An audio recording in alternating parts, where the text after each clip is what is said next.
to be considered at the committee of the whole, part of the priority business that as the Senate winds up on its business for this particular session, these are some of the priority business that the senators will be seeking to transact this afternoon. The County Library Service Bill by Honorable Joyce Korir, a bill also originating from the Senate Bill number 40 of 2024, is lined up for consideration at the division stage. The debate, or rather any amendments that had been proposed have already been considered at the committee of the whole, and this bill is slated to be considered at the division stage. Also, priority business for this afternoon is considering a motion by the Chairperson Standing Committee on National Cohesion, Equal Opportunity and Regional Integration on an inquiry into the diversity and inclusivity in the staff composition of state agencies in Kenya. This is a motion that debate on it took place conclusively and comprehensively. Resumption on this particular debate is for the question to be put. The committee recommended Senate to adopt this progress report on national cohesion, equal opportunity, and regional integration, on an inquiry into the diversity and inclusivity in the staff composition of state agencies in Kenya, a report that was laid on the table of the Senate on Thursday, 3rd of October, the year 2024. So this is priority business that this afternoon has been lined up as order number 9 to be considered. At the entrance of the Senate chambers, that is the Deputy Speaker of the Senate, Honorable Kathuri Murungi, has already made his way into the chamber to preside over this afternoon sitting. Allow me to hand you over to this live broadcast. Good afternoon.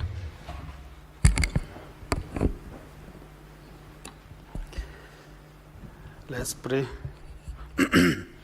Almighty God, we beseech you to imbue with your abundant favor and blessings as your servants whom you have been pleased to call to leadership positions in this republic.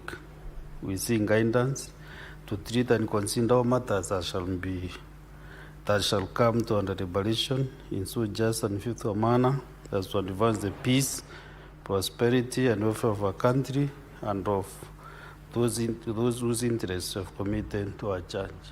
Amen.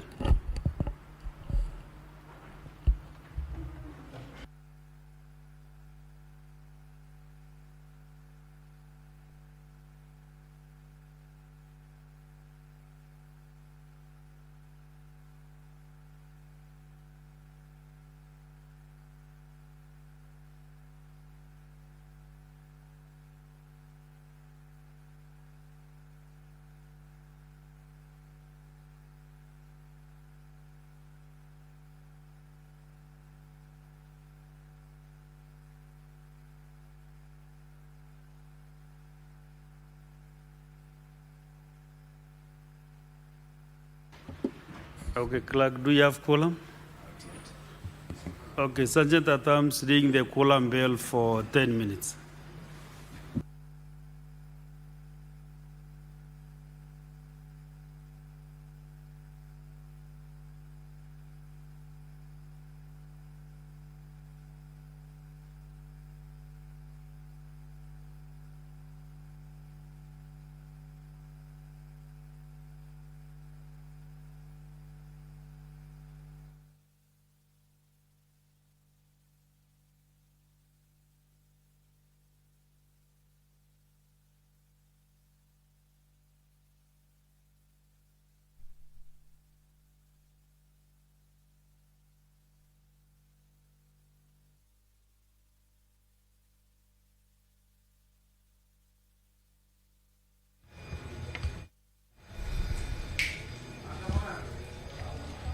Well, the prayer has been said and the chair taken, but the sitting of the House cannot commence yet owing to that quorum hitch.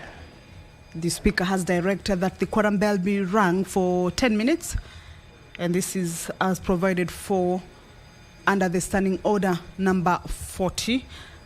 Standing Order number 39 indicates that at least 15 senators should be inside the chamber at the time the prayer is said and the chair taken for the House to be deemed to have corrected and for it to be able to commence its sitting. If that is not present, then that would mean the requisite number has not been attained yet for the House to commence or for the sitting to commence. And that would mean that the quorum bell be rung for a while. This is to give room to the members of the Senate who perhaps could be running late or maybe within the precincts of Parliament, but yet to make their way into the chamber to perhaps do that, hasten their steps and join their colleagues in the chamber, and most importantly, enable the House raise that much needed quorum for it to be able to commence.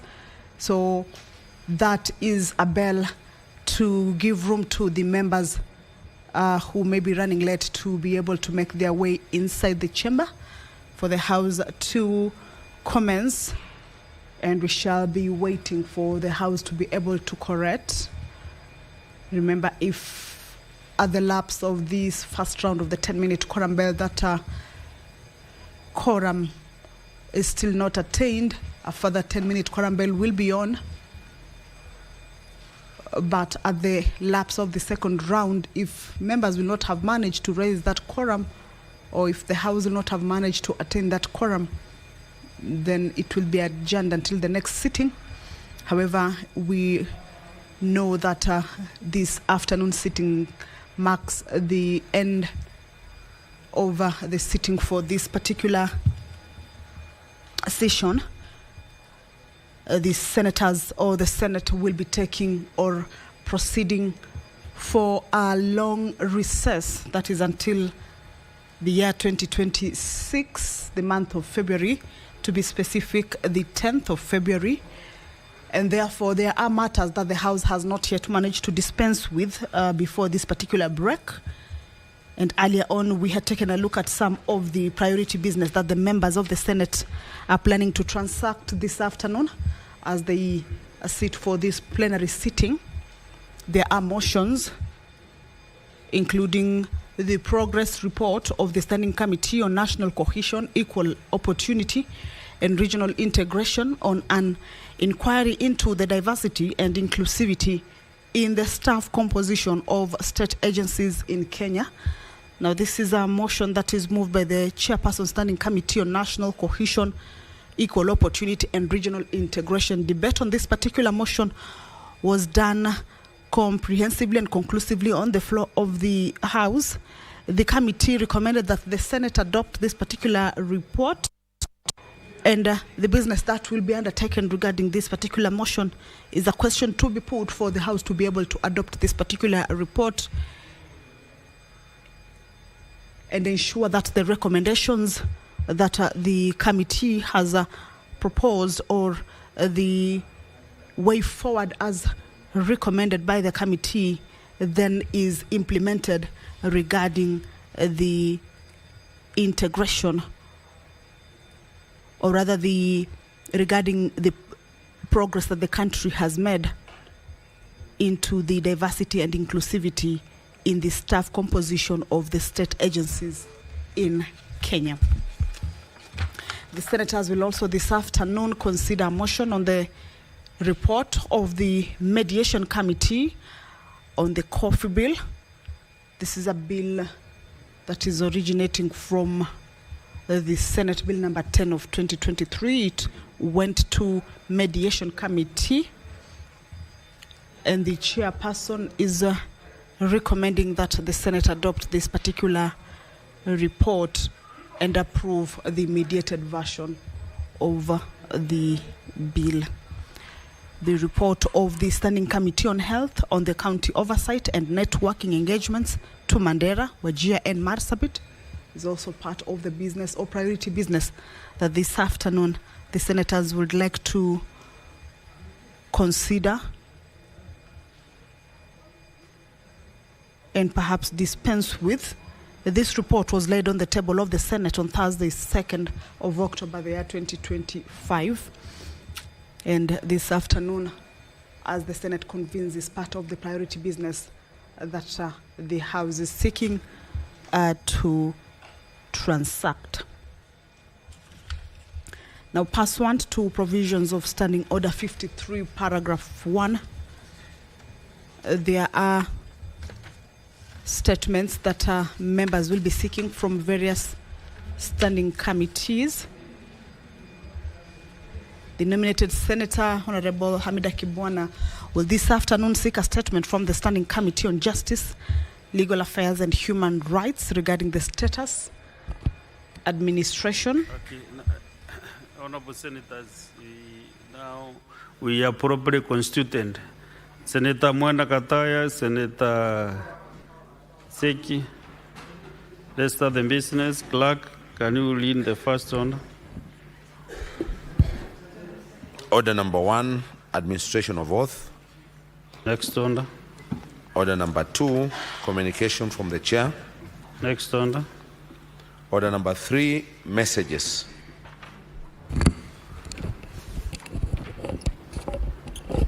Honorable Senators, I have a message from the National Assembly. Senators are there. Hi, you can just get to your seats as fast as possible. Senator Mondigi, kindly honor my magnanimity to allow you to sit. Honorable Senators, honor me, Senator Mondigi. Honorable Senators, I wish to report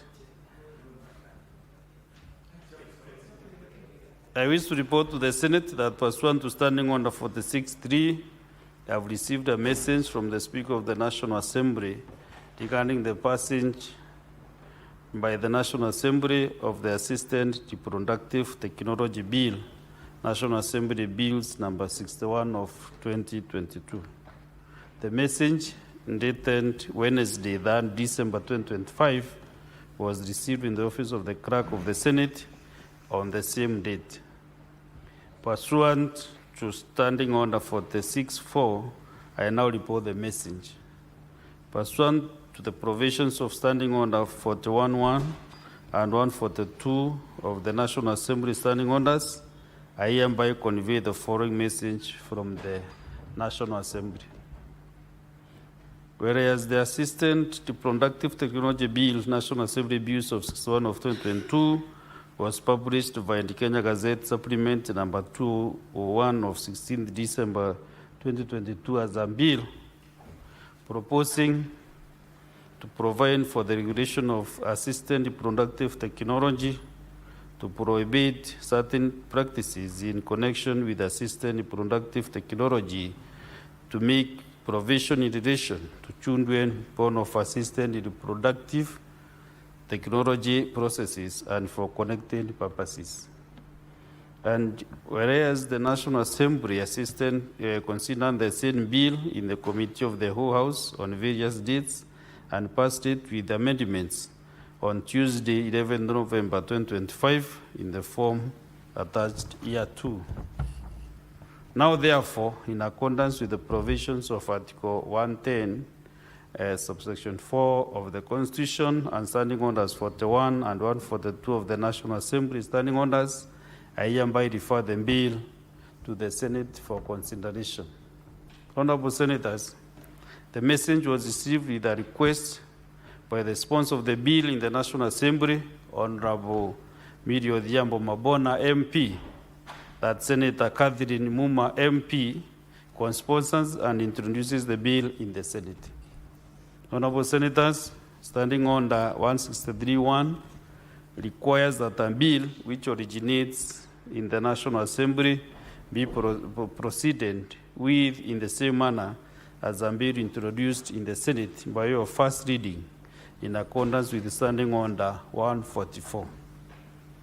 Accordingly, I will at the appropriate time during this sitting direct the clerk to read the Assisted Reproductive Technology Bill, National Assembly Bills number 61 of 2022, a first reading. I thank you.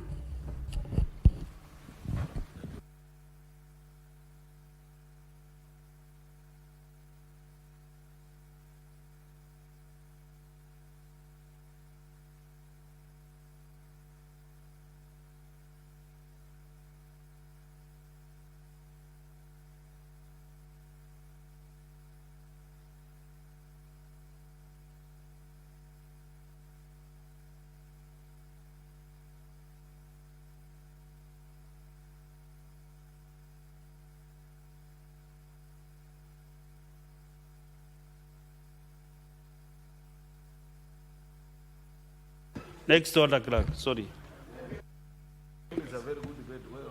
Order number 4, petitions. Order number 5, papers. Senate Majority Leader.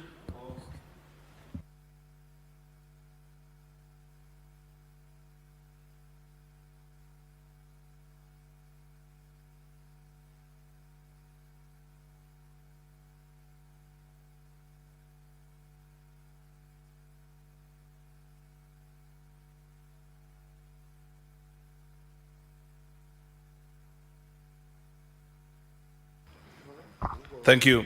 Mr. Speaker, I beg to lay the following papers on the table of the Senate today, 4th of December 2025. This is a report of the Equalization Fund Advisory Board on first quarter report fiscal year 2025-2026 on the implementation of Equalization Fund. 1, Lamu County Emergency Fund, Lamu County Climate Change Fund, Lamu County Bursary Scholarship Fund, Marsabit Municipality County Government of Marsabit, Marsabit County Referral Hospital, County Government of Marsabit, Equalization Fund, County Government of Garissa, Garissa Level 5 Teaching and Referral Hospital, County Government of Garissa, Equalization Fund, County Government of Wajir, Wajir County Referral Level 4 Hospital, County Government of Wajir, Kericho County Assembly, Staff Car and Mortgage Fund, Kericho County Alcoholic Drinks Control Fund, Kericho County Enterprise Fund, Nyandarua County Bursary Fund, Nyandarua County Executive Staff or State and Public Officers Car Loan and Mortgage Scheme Fund, Turkana County Executive State and Public Officers Car Loan and Mortgage Fund, Turkana County Youth and Women Empowerment Fund, Turkana County Cooperatives Enterprise Development Fund, Turkana County Climate Change Fund, Lodwar County Referral Hospital, County Government of Turkana, Meru County Investment and Development Corporation, Meru County Rural Water and Sanitation Services Company Limited, Maua Municipality County Government of Meru, Kanyakine Sub-County, County Government of Meru, Embu County Climate Change Fund, Embu Level 5 Hospital, County Government of Embu, Embu County Health Facility Improvement Fund, County Government of Embu, Mbeere Sub-County Hospital, County Government of Embu, Runyenje Sub-County Hospital, County Government of Embu, West Pokot County Assembly Staff Car Loan and Mortgage Fund, West Pokot County Cooperatives Development Fund, Kapenguria Water and Services Company Limited, County Government of West Pokot,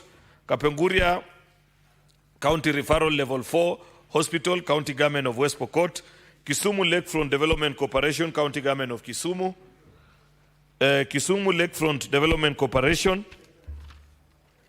report of the Auditor General of the financial statements of Central Rift Waterworks Development Agency, Naul Turesh Loitoktok Water and Sanitation Company Limited, Kajiado, Makueni County State and Public Officers Loan and Mortgage Fund, Trans Nzoia County Assembly Members and Staff Car Loan Fund, Kitui Water and Sanitation Company, Muranga County Climate Change Fund, Nandi County Facilities Improvement Fund, Vihiga County Executive Car Loan and Mortgage Fund, Laikipia County Revenue Fund, Iten Tambach Municipality, Chuka County Referral Hospital, Mumias Level 4 Hospital, Taita Taveta County Education Fund, Kibwezi Makindu Water and Sanitation Company, Makueni County Sand Conservation and Utilization Authority, Loitoktok Sub-County Level 4 Hospital, Mashuru Level 4 Hospital, Yata Water and Services Company Limited, County Government of Machakos, Masinga Level 4 Hospital, County Government of Machakos, Baringo County Education Bursary and Scholarship Fund, Kilgoris Municipality, County Government of Narok, Kitui County Climate Change Fund, Nakuru County Referral and Teaching Hospital, County Government of Nakuru. Mr. Speaker, I beg to lay. Thank you, Majority Leader. Honorable Senators, kindly consult in low tones. I was even able to hear what the Majority Leader was reading. Senator Faki, do your consultations in a very manageable manner, kindly. Next is the Chairperson Mediation Committee on the Coffee Bill, Senate Bills number 10 of 2025. Mr. Speaker, sir, I beg to lay the following paper on the table of the Senate today, 4th December 2025, report of the Mediation Committee on the Coffee Bureau Senate Bills number 10 of 2023. Very well. Next is the chairperson, Standing Committee, National Cohesion, Equal Opportunity and Regional Integration. You have a paper today, Chair. Senator Chute.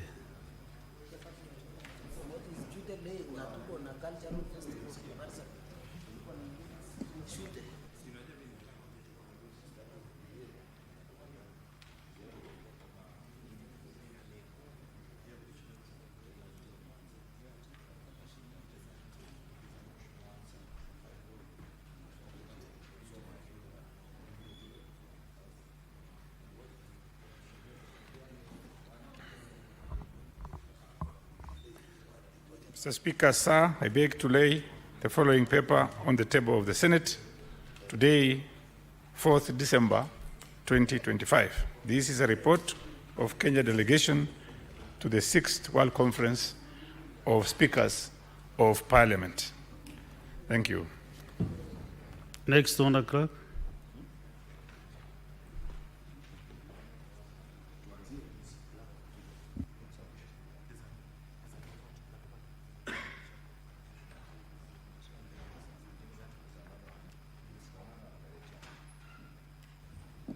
Chair, national question. You have another paper three. Kindly do. Thank you.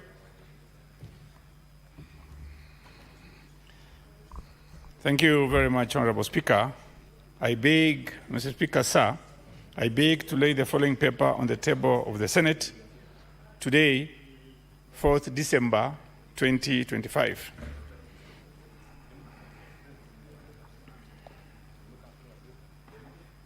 Next, Honour.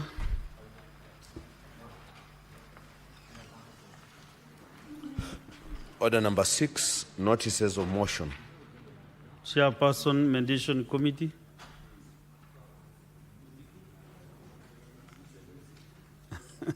Senator Mudigi, proceed and Notice of motion, committee, consideration of the report. Notice of motion, consideration of the report of the Mediation Committee on the Coffee Bureau Senate Bill number 10 of 2023.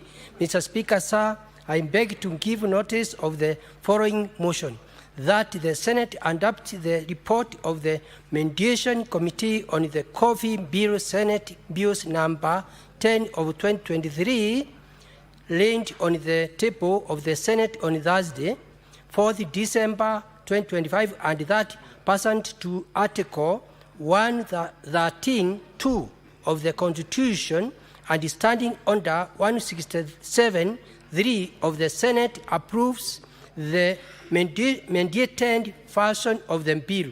I beg to lay. Very well, Dr. Mondigi. Next, Honour Clerk.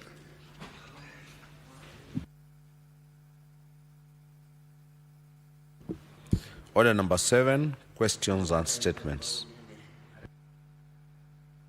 Honourable Senators, we have several statements and standing on the 53-1, and we start with Senator Minda Kibwana.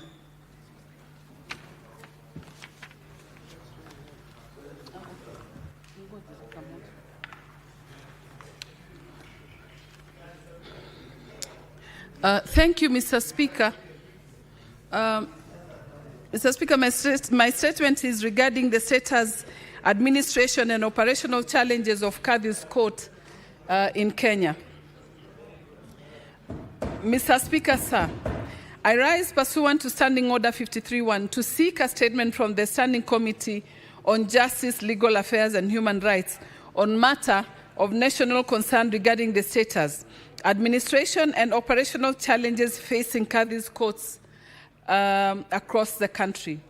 In the statement, the committee should address the following: Number one, the reasons the number of serving cadres have declined from 56 to 44 since the last recruitment in 2015, and whether there are plans to recruit additional cadres to address the existing shortage. Number two, the reasons behind the closure of more than 10 cadres courts, including in Kitale, Thika, Muranga, Busia, Homa Bay, Migori, and Faza, and the measures in place to reopen the operationalize these courts. Number three, the steps the judiciary is taking to address stagnation in the expansion of Kadhi's courts, particularly in undeserved and Muslim majority regions. Number four, the status of infrastructural development for Kadhi's courts and why many courts continue to operate from temporary or substandard premises not suited for judicial functions. Finally, why the Office of the Chief Kadhi does not presently have full administrative authority over the Kadhi's court system, including plans to review or restructure the administrative framework to empower the Chief Kadhi to effectively oversee court operations. I thank you, Mr. Speaker. Very well. Next is a statement from the Senator for Migori County. Senator Endo Okech. That statement is dropped. Next is Senator for Muranga County, Senator Joe Nyutu.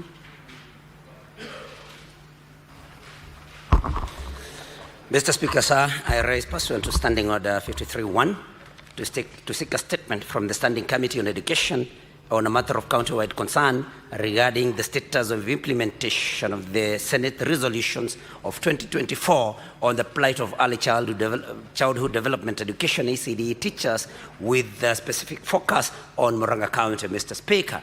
In the statement, the committee should address the following. One, whether the county government of Muranga has implemented the ECD teacher scheme of service as recommended by the Senate. Two, the number of ECD teachers in Muranga County absorbed on permanent and pensionable terms, and how many remain on contractual casual engagement. Three, Mr. Speaker, the current salary scales and allowances for ECD teachers in Muranga County, and whether they comply with the Salaries and Remuneration Commission SRC guidelines. Four, the adequacy of budgetary allocations by the county government of Muranga for ECD teachers' remuneration, professional development and welfare. And five, Mr. Speaker, whether the individual teacher qualifications have been considered in determining placement, pay and wages, and the framework guiding such determinations. I thank you. Okay, next is the Senator for Tharaka Nithi County, Senator Mwenda Gataya Mofaya, MP. Okay, CBS MP.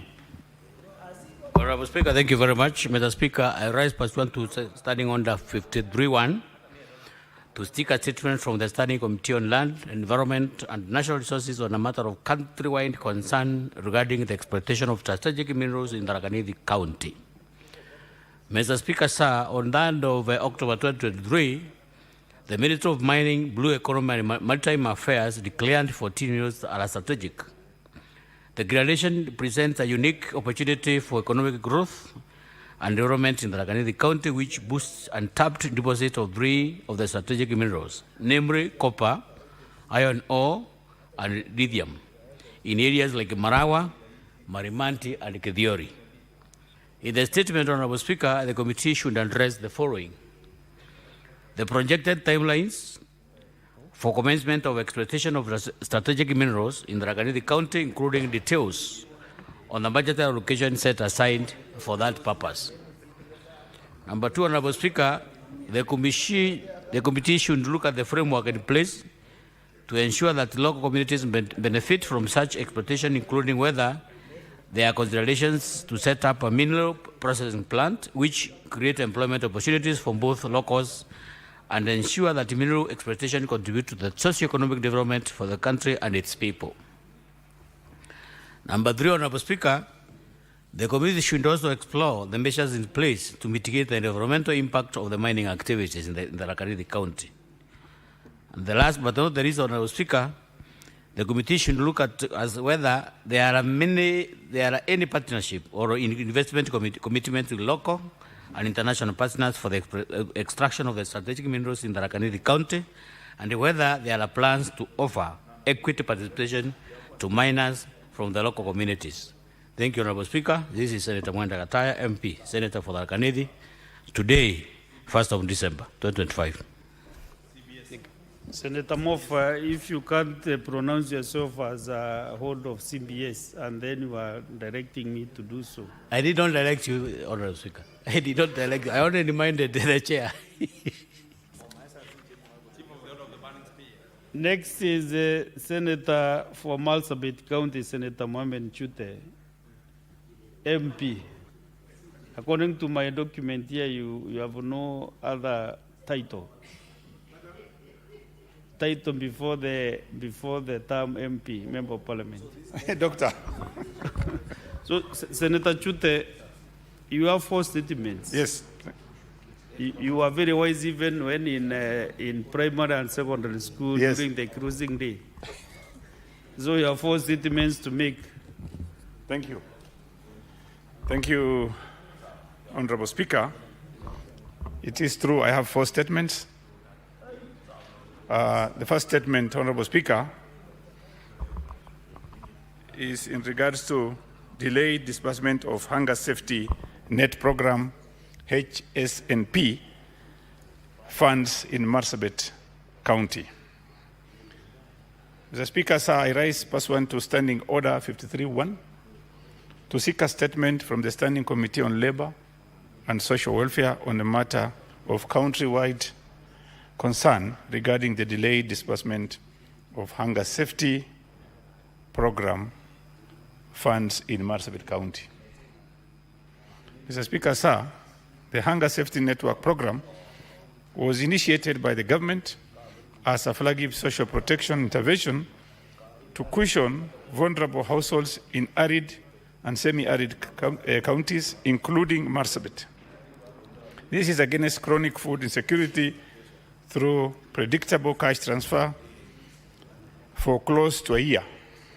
However, households in Marsabit County have not received their scheduled HSNP payments, and this prolonged interruption, it undermines the program's core objective and erodes the state's constitutional obligation to safeguard the welfare and dignity of its citizens. In the statement, the committee should address the following. Number 1, the reason for nearly a year-long delay in the disbursement of HSNP funds in Marsabit County, including whether suspension is due to administrative, logistical, or financial constraint. Number 2, a detailed account of arrears owed to beneficiaries, specifying the number of missed payment cycles and total amount outstanding, and the projected timelines for clearing these payments. Number 3, the corrective measures and safeguards being instituted to ensure the timely and uninterrupted disbursement of the funds, particularly considering the geographical and socio-economic vulnerabilities unique to our county of Marsabit.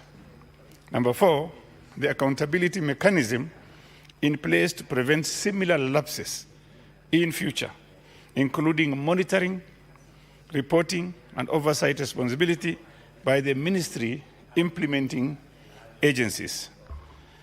My second statement, Honorable Speaker, is the implementation of status of water storage tanks project in Marsabit County.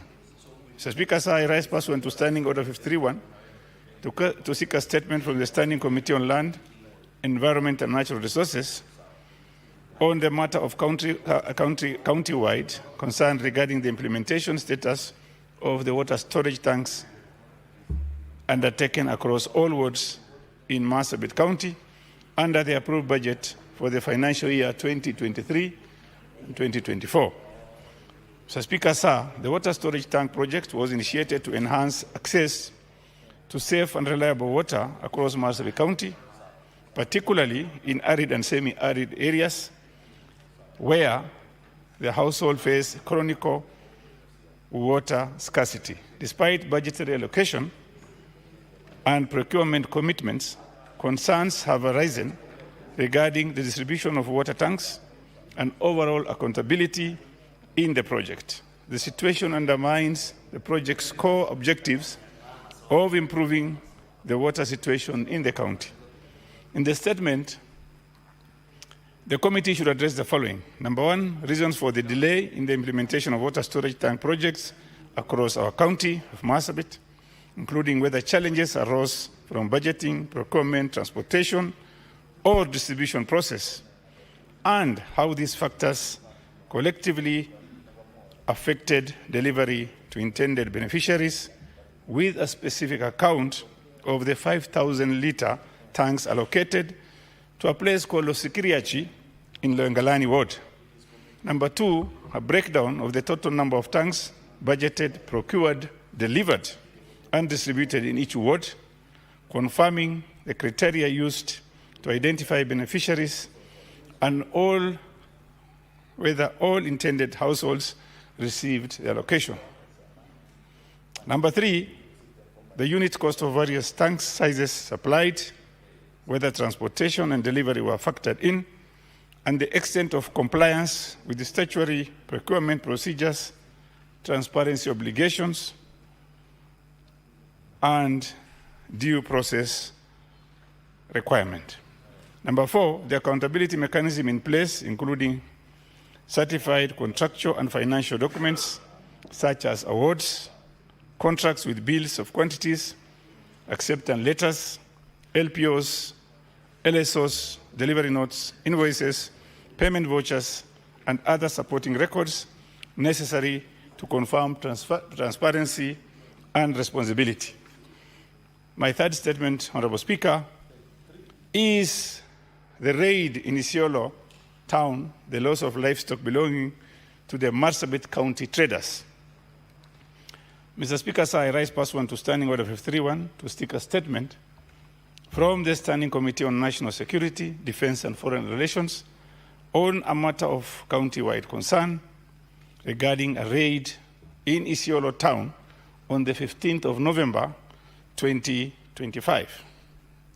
Mr. Speaker, sir, the raid which occurred in Isiolo town at the Beria area opposite Isiolo County Referral Hospital resulted in the theft of 130 head of cattle belonging to traders from Marsabit County. This incident has caused grave concern among the affected traders, namely Abdi Tuse, Guyo Galgalo, Alkano Guyo, Tari Kuna, and Okata Elema. The incident raises serious questions about the adequacy of security measures in livestock markets and transit corridors, as well as protection of livelihood in the region. In the statement, the committee should address the following. One, whether the security situation in the Beria area was adequately managed on the night of 14th November 2025, and provide a detailed account of the events that transpired, including the responses by the security agencies. Two, whether investigations have been launched into the raid, the agencies involved, the progress made so far, and whether any suspect have been apprehended. Number three, the measures being undertaken to recover the stolen 130 head of cattle and any immediate assistance or redress mechanism available to the affected traders. Number four, finally, whether the ministry, relevant security organs have put in place steps to enhance security in Isiolo and Marsabit towns, particularly around livestock markets and transit corridors, to prevent future attacks on traders. Mr. Speaker, my final statement for today, which is a stalled affordable housing project in Ngara Nairobi County Park Road project. Mr. Speaker, sir, I rise pursuant to Standing Order 53.1 to seek a statement from the Standing Committee on Roads, Transportation and Housing on a matter of county-wide concerns regarding the stalled affordable project located along Park Road in Ngara, Nairobi County, with a specific focus on the role, commitments, and oversight responsibility of the Nairobi City County government. Mr. Speaker, sir, the affordable housing project along Park Road, Ngara, launched in 2019 under the Nairobi County government and awarded to Jabavu Village Limited with the Chinese contractors, was intended to deliver 1,500 housing units. Some units were purchased by Takwa Sacco and individual buyers, but the location to the county government remains unclear. Despite multiple promises, completion date 2022, 2023, and October 2025 has passed. The project remains stalled, raising concerns about due diligence, contractual management, oversight, and protection of public interest. In this statement, the committee should address the following. Number one, the agreement between the county government and Jabavu Village Limited, including project scope, obligations, land ownership, title deed status, and whether the land was used as collateral for any loans related to this project. Number two, whether the county government was allocated any units, the number of such units, legal basis for allocation and criteria for distribution, and the extent to which it has performed its oversight role. Number three, the reason for prolonged stalling of the project, including administrative lapses, failures of supervision, contractual non-compliance, or gaps in coordination between the county government and the developer, stating whether penalties or safeguards were built into the agreement in the event of delays, and whether any of these measures have been enforced. Number four, the action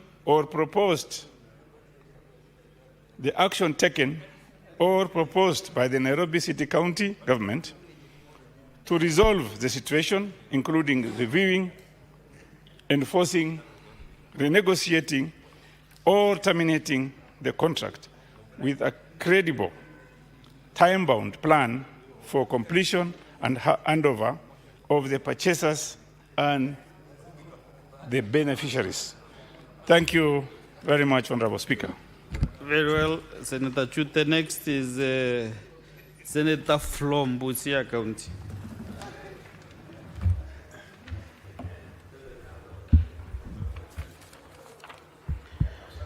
Mr. Speaker, sir, thank you for the opportunity. My request for a statement is on the compliance of Riara University with the Universities Act and the Universities Standards and Guidelines. Mr. Speaker, sir, I rise pursuant to Standing Order 53, Clause 1, to seek a statement from the Standing Committee on Education on a matter of national concern regarding the compliance of Riara University with the Universities Act and the Universities Standards and Guidelines set by the Commission for University Education. In the statement, the committee should address the following. The findings of the latest evaluation of Riara University undertaken by the Commission for University Education pursuant to Section 5H and I of the Universities Act, including whether the university's governance structures align with the university's charter and whether the university is compliant with the Universities Act and the university's standards and guidelines with respect to qualifications of existing academic staff and overall staffing levels. 2, whether the extensions of the tenure of the current chairperson of council and the vice chancellor of the university were done in accordance with the university's charter. 3, whether the university's academic staff recruitment and retention policy conforms to the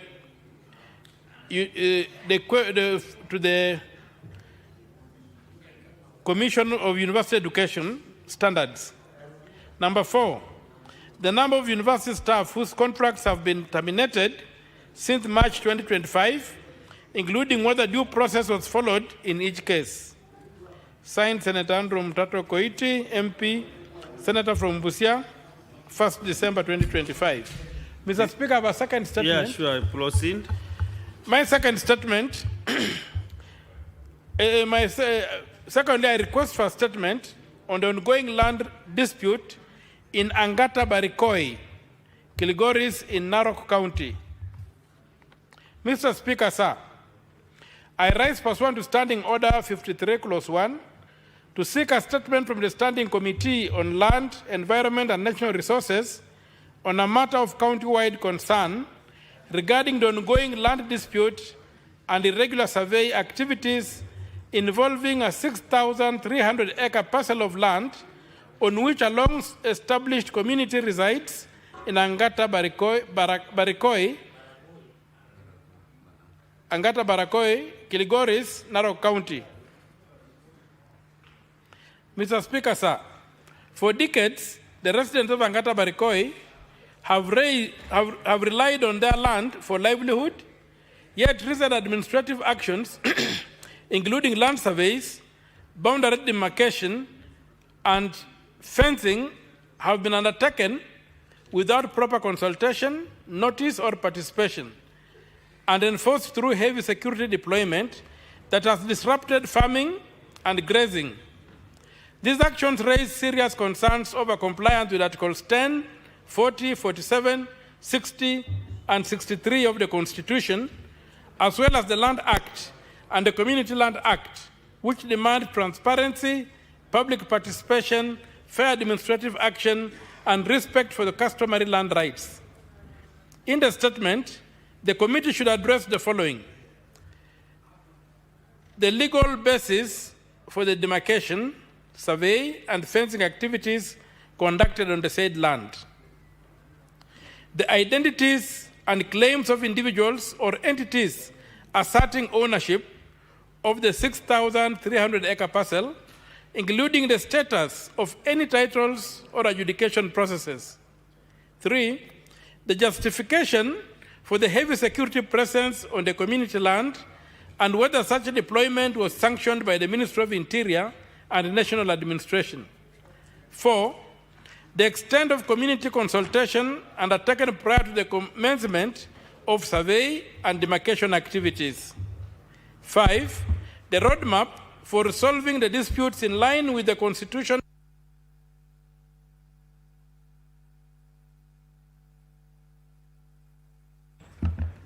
Are you done? Okay, sorry, proceed and conclude. So, number 5, the roadmap for resolving the disputes in line with the constitutional and statutory requirements, ensuring community participation and the protection of human rights. Signed, Senator Andrew Mtato Koiti, MP, Senator from Busia County, 1st December 2025. Thank you, Mr. Speaker, sir. Okay, thank you. Let us first have the statement and Standing Order 57-1 by the Senate Majority Leader, then we can take a few comments. Majority Leader? Under Senator Medu, what is so exciting that you have made the Majority Leader today to be so excited? No, I was talking to him about the importance of Wamudende.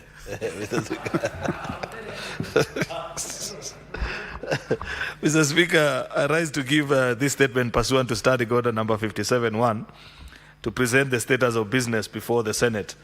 As you are aware, Mr. Speaker, today is the last day of our sitting in accordance with the calendar for the 4th session. As we look forward to the coming recess, it is important that we reflect on our achievements as a House. To this end, a total of 140 bills have so far been published. Out of these, 12 have been enacted into law, and 1 bill was referred back by His Excellency the President for reconsideration. 29 bills have been referred and passed to the National Assembly, but have not yet been concluded. 2 bills were referred back from the National Assembly with amendments, and 1 bill was defeated at the mediation level. Mr. Speaker, 45 bills are pending conclusion in the Senate. 13 of those bills are undergoing concurrence. 19 were denied concurrence pursuant to Article 110, and 3 bills were negatived, while 9 bills were withdrawn by the respective sponsors. From the foregoing, the Senate still has a long way on concluding its legislative agenda. I urge that we redouble our efforts in the fifth session. Yes, Mr. Speaker. Members of the public continue to exercise their right under Article 37 and 119 of the Constitution by petitioning the Senate to consider matters within our authority. So far, a total of 75 petitions have been submitted, out of which 55 have been concluded, and the resolutions therein transmitted to the respective implementing agencies. I commend the standing committees that have concluded and tabled reports on petitions, particularly the Standing Committee on Lands, Environment and Natural Resources, for making significant strides in this respect. With regards to motions, 133 motions have been filed, out of which 102 have been adopted, while 24 are pending conclusion. However, honorable senators will note that all pending motions will lapse at the close of this session. Respective sponsors who wish to pursue the motions will be required to file them afresh in the 5th session, that is next year. With respect to statements, Mr. Speaker, a total of 1,468 have been sought from respective standing committees pursuant to Standing Order number 53-1. Out of this, 1,026 have been concluded. I urge respective standing committees to use the coming recess to conclude the remaining statements and make the reports thereon available to the respective senators. 17 statements have been made under Standing Order number 52-1 on various matters. Senators continue to file questions on diverse issues affecting their constituents and the country at large. However, it is on record that the Senate is dissatisfied with the conduct of a number of cabinet secretaries for failure to honor invitations to respond to questions.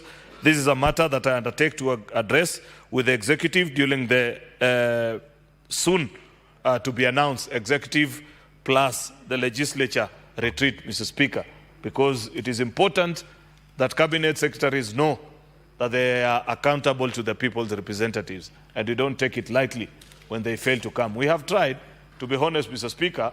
I don't want to whine. I know that, for example, in this last part of the 4th session, almost 80%, if I'm not wrong, by my own calculation, of all the cabinet secretaries that were supposed to come ended up showing. But we still have problems, people writing letters a day or two before their appearance, Mr. Speaker, yet, and sometimes for very flimsy reasons. We must still continue to be vigilant on this matter. Additionally, the matter of follow-up on undertakings made by CSS when responding to questions is vital in ensuring the implementations of these undertakings. To this end, I implore the chairpersons of the various standing committees to ensure regular engagements with the Cabinet Secretary to ensure the implementation of such commitments pursuant to Standing Order number 52.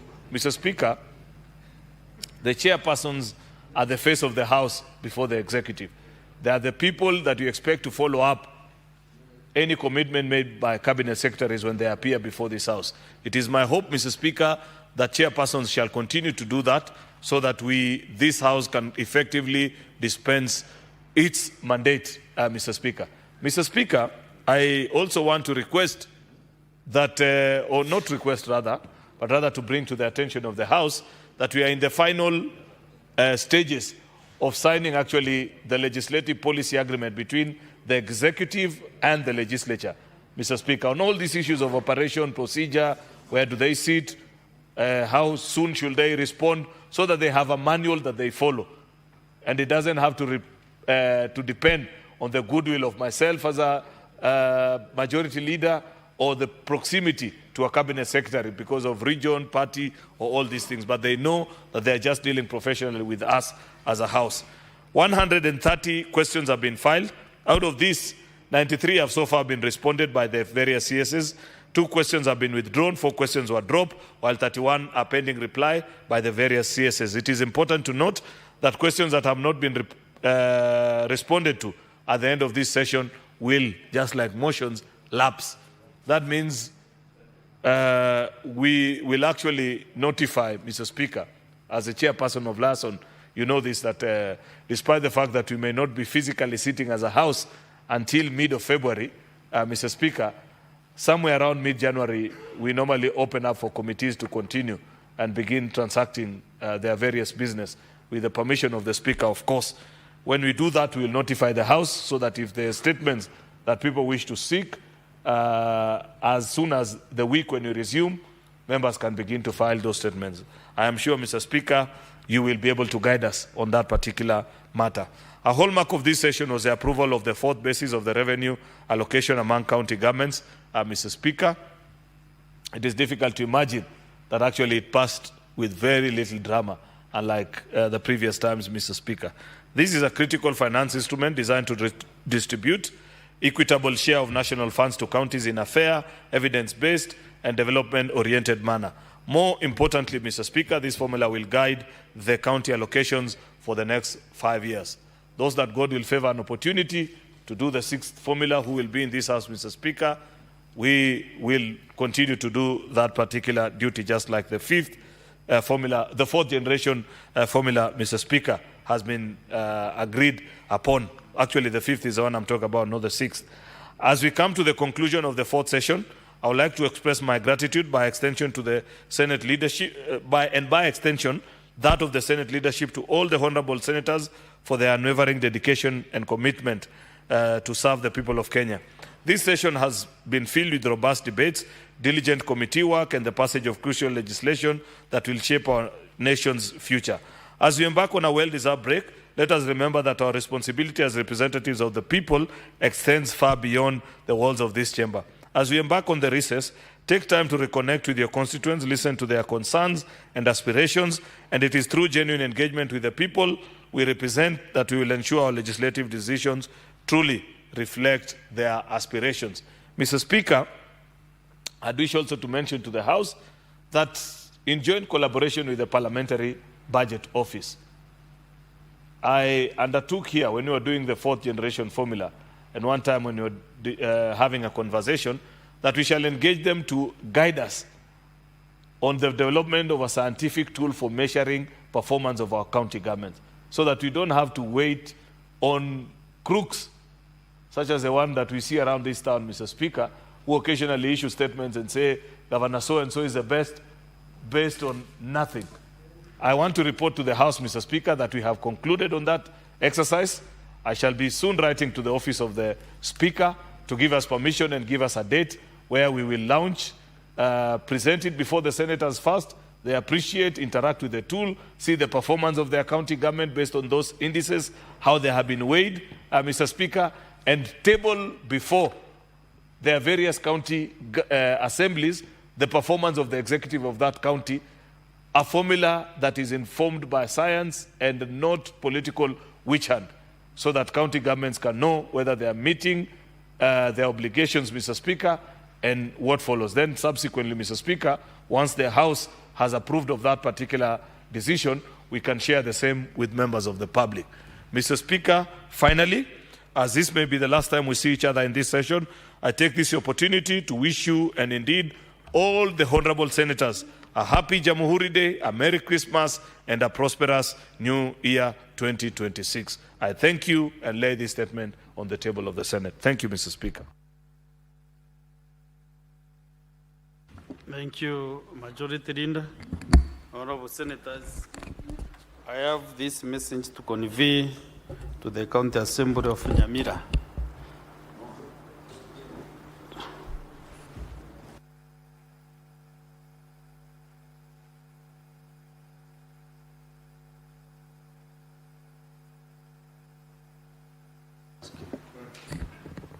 Okay.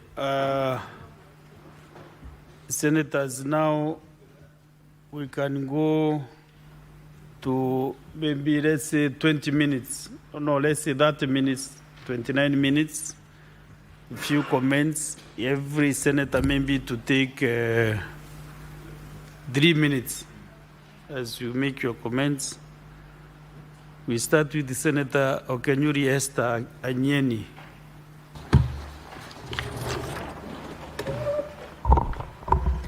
Thank you, Mr. Speaker. I wish to support the statement by Senator Joe Nyutu, but by quickly mentioning that the plight of ECD teachers is not just in Murang'a County, but this is a challenge affecting most counties, most of our counties. What I do not understand is why we have not been able to solve this once and for all. When I actually go back to checking on the available information we have, the last Senate conducted a serious engagement with the county governors of all the 47 counties, and there was a report that was tabled in this House in March 2022. I equally see on Senator Nyutu's statement, there was a Senate resolution in 2024. Still in 2025, we are trying to address this through a statement. I think then we need to do something different, because looks like this issue keeps recurring and we're not getting a permanent solution for it, Mr. Speaker. Mr. Speaker, ECD teachers handle a very crucial aspect of children development, Mr. Speaker. Recently, I was even looking at research that shows that most of our children in school are schooling but not learning.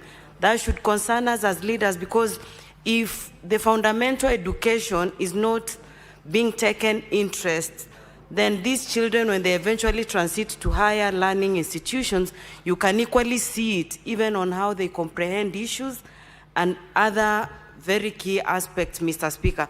So I wish that the Education Committee takes this seriously and actually goes down into the recommendations of the Dr. Milgo Education Committee that was done in 2022, and also combine with the resolutions of the Senate of 2024, so that we sort out this issue once and for all. Thank you, Mr. Speaker. Senator Chalagay Samson? No, wait, let me. Senator Ososi first. Then you'll come next. Thank you, Mr. Speaker. Mr. Speaker, I wish to comment on two statements. The statement by Senator Nyutu and the statement by Senator from Busia, Senator Mtata. Let me start with the statement on the issue of ECD. Just like my colleague Okenyuri has said, I think there are so many reports that this House has done regarding the plight of ECD teachers.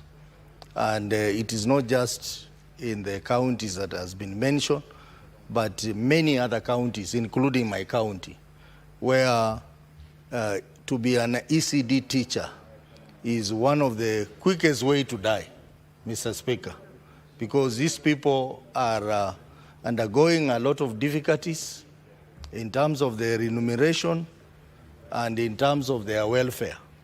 And they have even gone to court and gotten orders on what needs to be done so that they are treated well. Mr. Speaker, in my own county, I'm having this problem, and I want to thank this House that when we added the small counties more money, my county government of Vihiga decided to put more money into the education sector. But then the benefits have not percolated to ECD teachers. We would like to see a situation where ECD teachers are paid well, and also they are given their gratuity when they retire, Mr. Speaker. So this is a very serious statement, but my concern is that, Mr. Speaker, we pass a resolution in this House, we make recommendations, but those recommendations go unimplemented. And probably, Mr. Speaker, it is a high time. I know this discussion has been here before.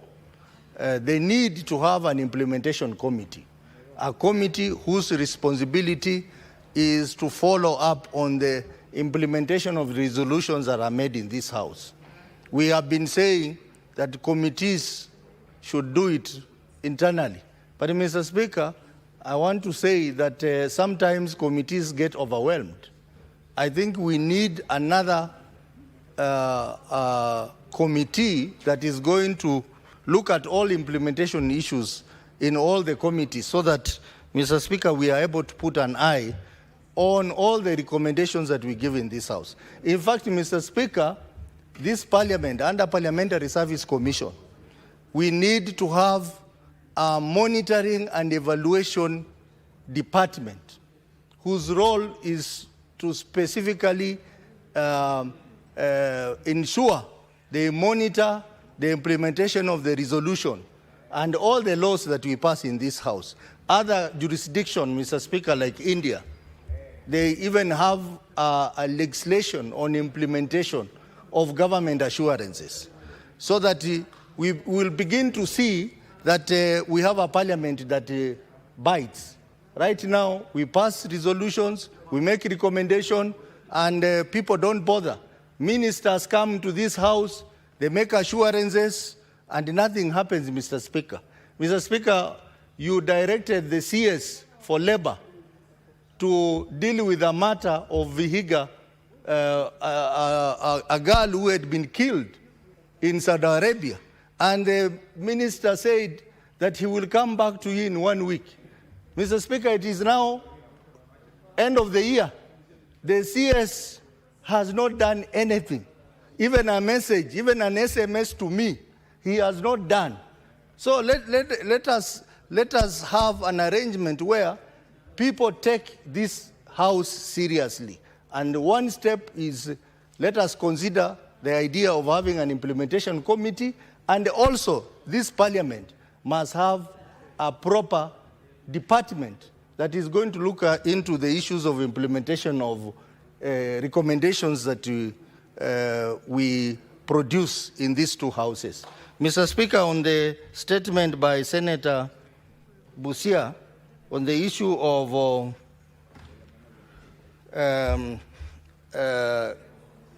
the university, in this case, Riara University. Mr. Speaker, this is very important.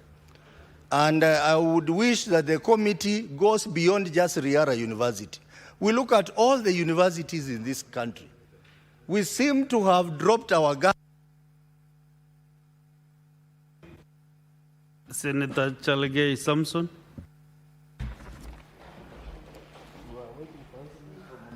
Attendance was 3 minutes, kindly clerk. Chair, let me just quickly utilize my 3 minutes. One is to support Mohammed. Mr. Speaker, Senator Mohammed tweeted in this statement, Mr. Speaker, it's so sad that there are Kenyans and animals dying in northern Kenya because of hunger, Mr. Speaker. In 63 years down. Mr. Speaker, let me repeat again.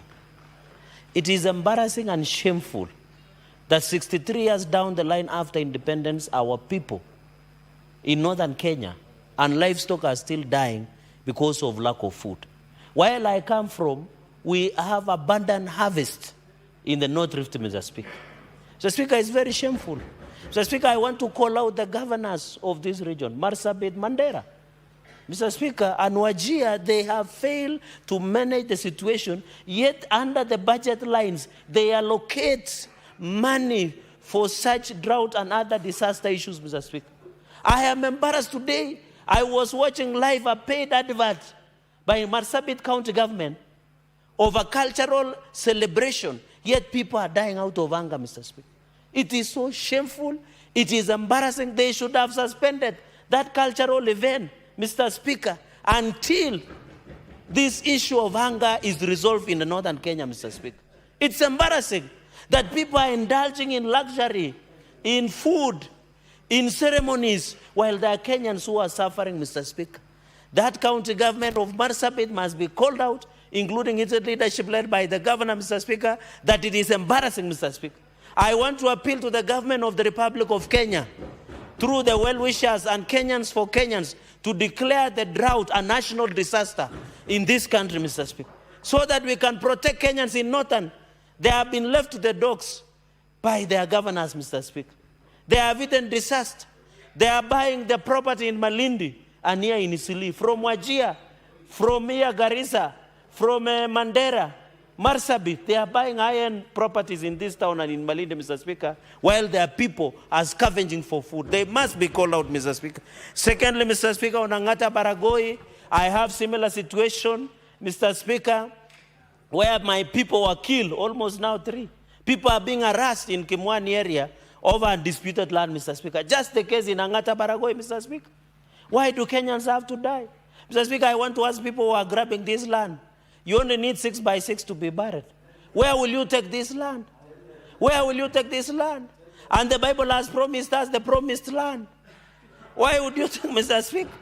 This is very unfortunate. They must be called out, Mr. Speaker, that this issue of Angata Baragoi, Kimwani land dispute, my people are living, Mr. Speaker, in dire straits, Mr. Speaker. My people are suffering. They are being arrested at Soba Songo, taken to Kapsabet DCIO, Mr. Speaker, for demanding for their right to occupy Kimwani, which belongs to them, Mr. Speaker. I want to warn those grabbers that their time is up, Mr. Speaker. We shall pronounce and even cast them as per our customs and cultures and Nandis, Mr. Speaker. And they'll be white, I can promise you, Mr. Speaker. Because we cannot allow the land, Mr. Speaker, just 30 seconds, the land that we fought through sweat and blood, 63 years that we are being killed for, Mr. Speaker. Yes. The Wazungu killed us for it. Now the black Wazungu are killing us for it. Mr. Speaker, this must stop. The chair of lands, the ball is in your courts, Mr. Speaker. And I know you.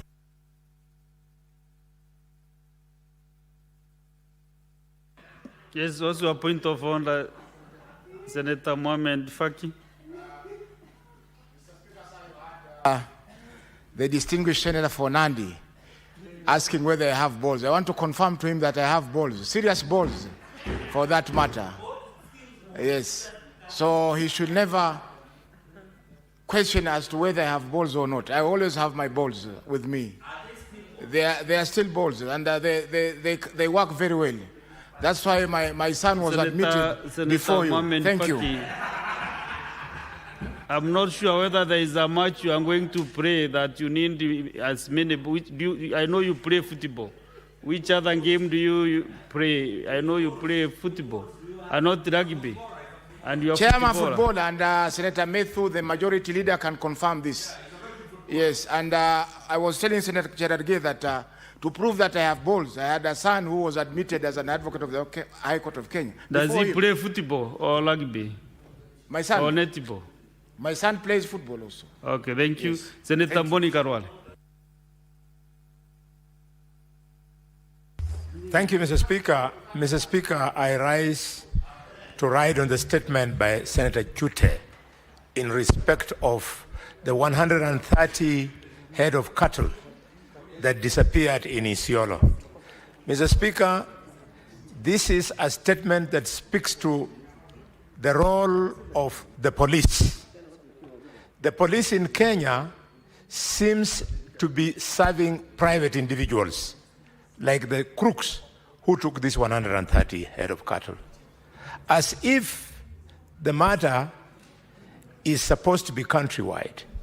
Today, Mr. Speaker, the police have come to Ikolomani, Isulu, Bushiangala, Musali village, and attacked the community because the community does not want foreigners to walk away with the gold in Ikolomani. Mr. Speaker, I want to condemn this because it has resulted this morning in the loss of 8 lives, 7 young people, and 1 police officer. Musali Secondary School has been rest down, Mr. Speaker. Mr. Speaker, the country should ask itself, who is pushing the private interest of a private investor called Shanta Gold? How could Shanta Gold be accorded all this special treatment by NEMA, Mr. Speaker, a government organization? And yesterday, the county government of Kakamega, the governor convened a meeting for Shanta Gold so as to prepare their entry today in Ikolomani. And thirdly, Mr. Speaker, the Minister for Interior allowed police officers to go in the villages in Ikolomani and kill people. People are dead. I want to tell people that if it is right for the natural resource called Amboseli National Park to be given to the local people of Kajiado, then the national resort called Gold in Ikolomani should be given to the people of Ikolomani and Kakamega. Mr. Speaker, the place we are talking about where... Sorry, Senator Ososi. Yes, you can inform me so long as I keep my time. Okay. Just inform Senator Boni. Mr. Speaker, I just want to add on what Halwale is saying, that this company called Shanta Gold. Informing, I'm informing. This company called Shanta Gold, it is not just creating havoc in Kakamega. It is also creating havoc in Vihiga, the boundary between Vihiga and Siaya. People are not sleeping in their homes because they are being harassed by police courtesy of Shanta Gold. Mr. Speaker, something has to be done about this company that is a foreign company that is being supported by our own government to intimidate our people, Mr. Speaker. What have you informed him? What are you informing him? I have informed him it is not just Kakamega, even Vihiga as well. Okay. No. Thank you. Thank you, Mr. Speaker. Senators, don't take that opportunity that you're informing just to start also debating or contributing to a message. If you want to make a comment on that statement, I can give you that opportunity. So stop interrupting Senator Mboni Karwale so that he can conclude. No. Thank you, Senator Mr. Mboni Speaker, Karwale. for protecting me. I can only allow Senator Cherargei to inform me if he's going to use the opportunity to tell us who in government, because he's in deep state, is responsible for this tax. The loss of lives. The people of Ikolomani, we voted for this government. And I led the community to vote for the government. And they come to Ikolomani to kill our people. I refuse. And I tell you, nobody will intimidate me. You cannot defeat the people of Ikolomani in defending their national resource. 687 billion shillings is far too much money for us to allow tomcats from Nairobi supporting foreigners to take over. We will not cave in, Mr. Speaker. Senator Wakiri Hilary Kiprotich Sigei. Thank you, Mr. Speaker. I wanted to comment on the statement by Senator Joe Nyutu as regards the plight of ECD teachers from Murang'a County. Mr. Speaker, could you please protect me from Senator Boni and the team loudly consulting? I think the issue is with the majority whip and Senator Mudigi. They are close to you more than Thank you, Mr. Speaker. I wanted to comment on the fact that the plight of ECD teachers is not only confined to the county of Murang'a, where Senator John Nyutu highlighted specific areas and concerns. Mr. Speaker, it is a fact that this House, through the Education Committee, have had a number of sessions with various county government representatives in the issue about the welfare, salaries, terms of service, and general condition of early childhood education centers in Kenya. It is something that, despite several policy statements having been made, SRC recommendations having been released, and certain positions agreed between the Council of Governors as well as the representatives of ECD teachers, very few counties, if any, have implemented those recommendations, including the salary increment. I am aware, Mr. Speaker, that in the county government of Bomet, the good number of teachers who are basically the ones setting the foundation of our education system have never enjoyed the benefits of those policies, have never received their salaries on a regular basis as required, and the infrastructure where they are working, the classrooms, the equipment, the materials, as well as the basics for purposes of training those early children in the schools have never been met. It is something, Mr. Speaker, that despite the resolutions also that we have made in this House, we have not been able to achieve the position that we would have desired to support those young Kenyans who we all say they are the future leaders of this country, because if they don't get the proper basic education, they will definitely not be able to progress. And therefore, I urge the committee that will be dealing with this statement, to ensure that they do not confine their inquiry and recommendation to the particular county, but should cut across to ensure that the rest of the counties have had an opportunity to also get the statement, deal with the challenges that they could be having. Secondly, Mr. Speaker, as regards the statement by Senator Okia Omtata, land disputes in this country is the biggest problem. The fights that we have do not also confine to one area. All matters land are very emotive, that is a fact, and the land committee that will be expected to deal with the matter of Angata Barigoi will not be expected to conclude on the matters across the country. It is one of the many. And I want to urge the members, there is a proposal that we are dealing with right now as Justice and Legal Affairs Committee on the timeline with which courts are expected to deal with matters or disputes on land. One of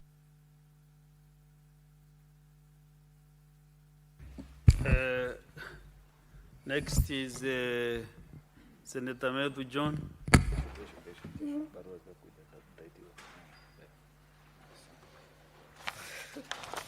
Thank you very much, Mr. Speaker, for this opportunity to contribute and to give my comments on the statements that have been sought by my colleagues. And I want to give my comments on the statement that has been sought by the Senator for Muranga, Senator Joe Joseph Ngugi Nyutu. And Mr. Speaker, may I inform you that maybe you may not have gotten the memo, because I'm no longer a member of your committee, the liaison committee. I'm now a member of the Education Committee. And so therefore, this statement has been sought in a committee that I sit in. And I want to congratulate Senator Wakoli, who is our new whip. You know, Mr. Speaker, this politics goes like a wheel. It goes all around, and it is a full cycle. Because the person who actually moved the motion to remove me from the committee that I was serving as chairman was Senator Dr. Boni Harwale. And now he has now been removed. So this thing is just a full cycle. Everybody will get their time, and they'll be removed at the appropriate time. So just do what you can when you have the opportunity. And I mean, when the grain is against, it is very brutal. And that brutality has caught up with some of us, and it will continue catching up with the many people who actually continue serving here. Mr. Speaker, sir, having said that, and the chair of the Committee of Education is here as a committee, and I have had a very good time serving as a member of this committee. You know, the leader of majority was mocking me that they pushed me to the Committee of Education because it deals mostly with issues to do with early childhood development, and I have young children. I want to confirm the leader of majority that I have enjoyed. I have had a very good time serving as a member of this committee. And in fact, removing me from this committee would be, I mean, I would feel very, very, I mean, that whipping would even be more painful than the whipping that happened when I was leaving the chairmanship of the committee that I was serving. Because, Mr. Speaker, sir, this committee has been able, and I have heard the Senator for Vihiga complain that sometimes committees are overwhelmed and they are not able to follow up on implementation of reports that have been laid on this table, Mr. Speaker. Even though this is tailored for Muranga, Mr. Speaker, sir, I must inform you that many governors, out of the 47 governors, like 24 governors have appeared before our committee so that they can give a status update of how far they have gone in terms of the implementation of this resolution that was made by the Senate in terms of absorption of ECD teachers and in terms of implementation of the schemes of service of early childhood development teachers, Mr. Speaker. So therefore, it is my considered opinion, Mr. Speaker, that the Committee of Education will be able to go and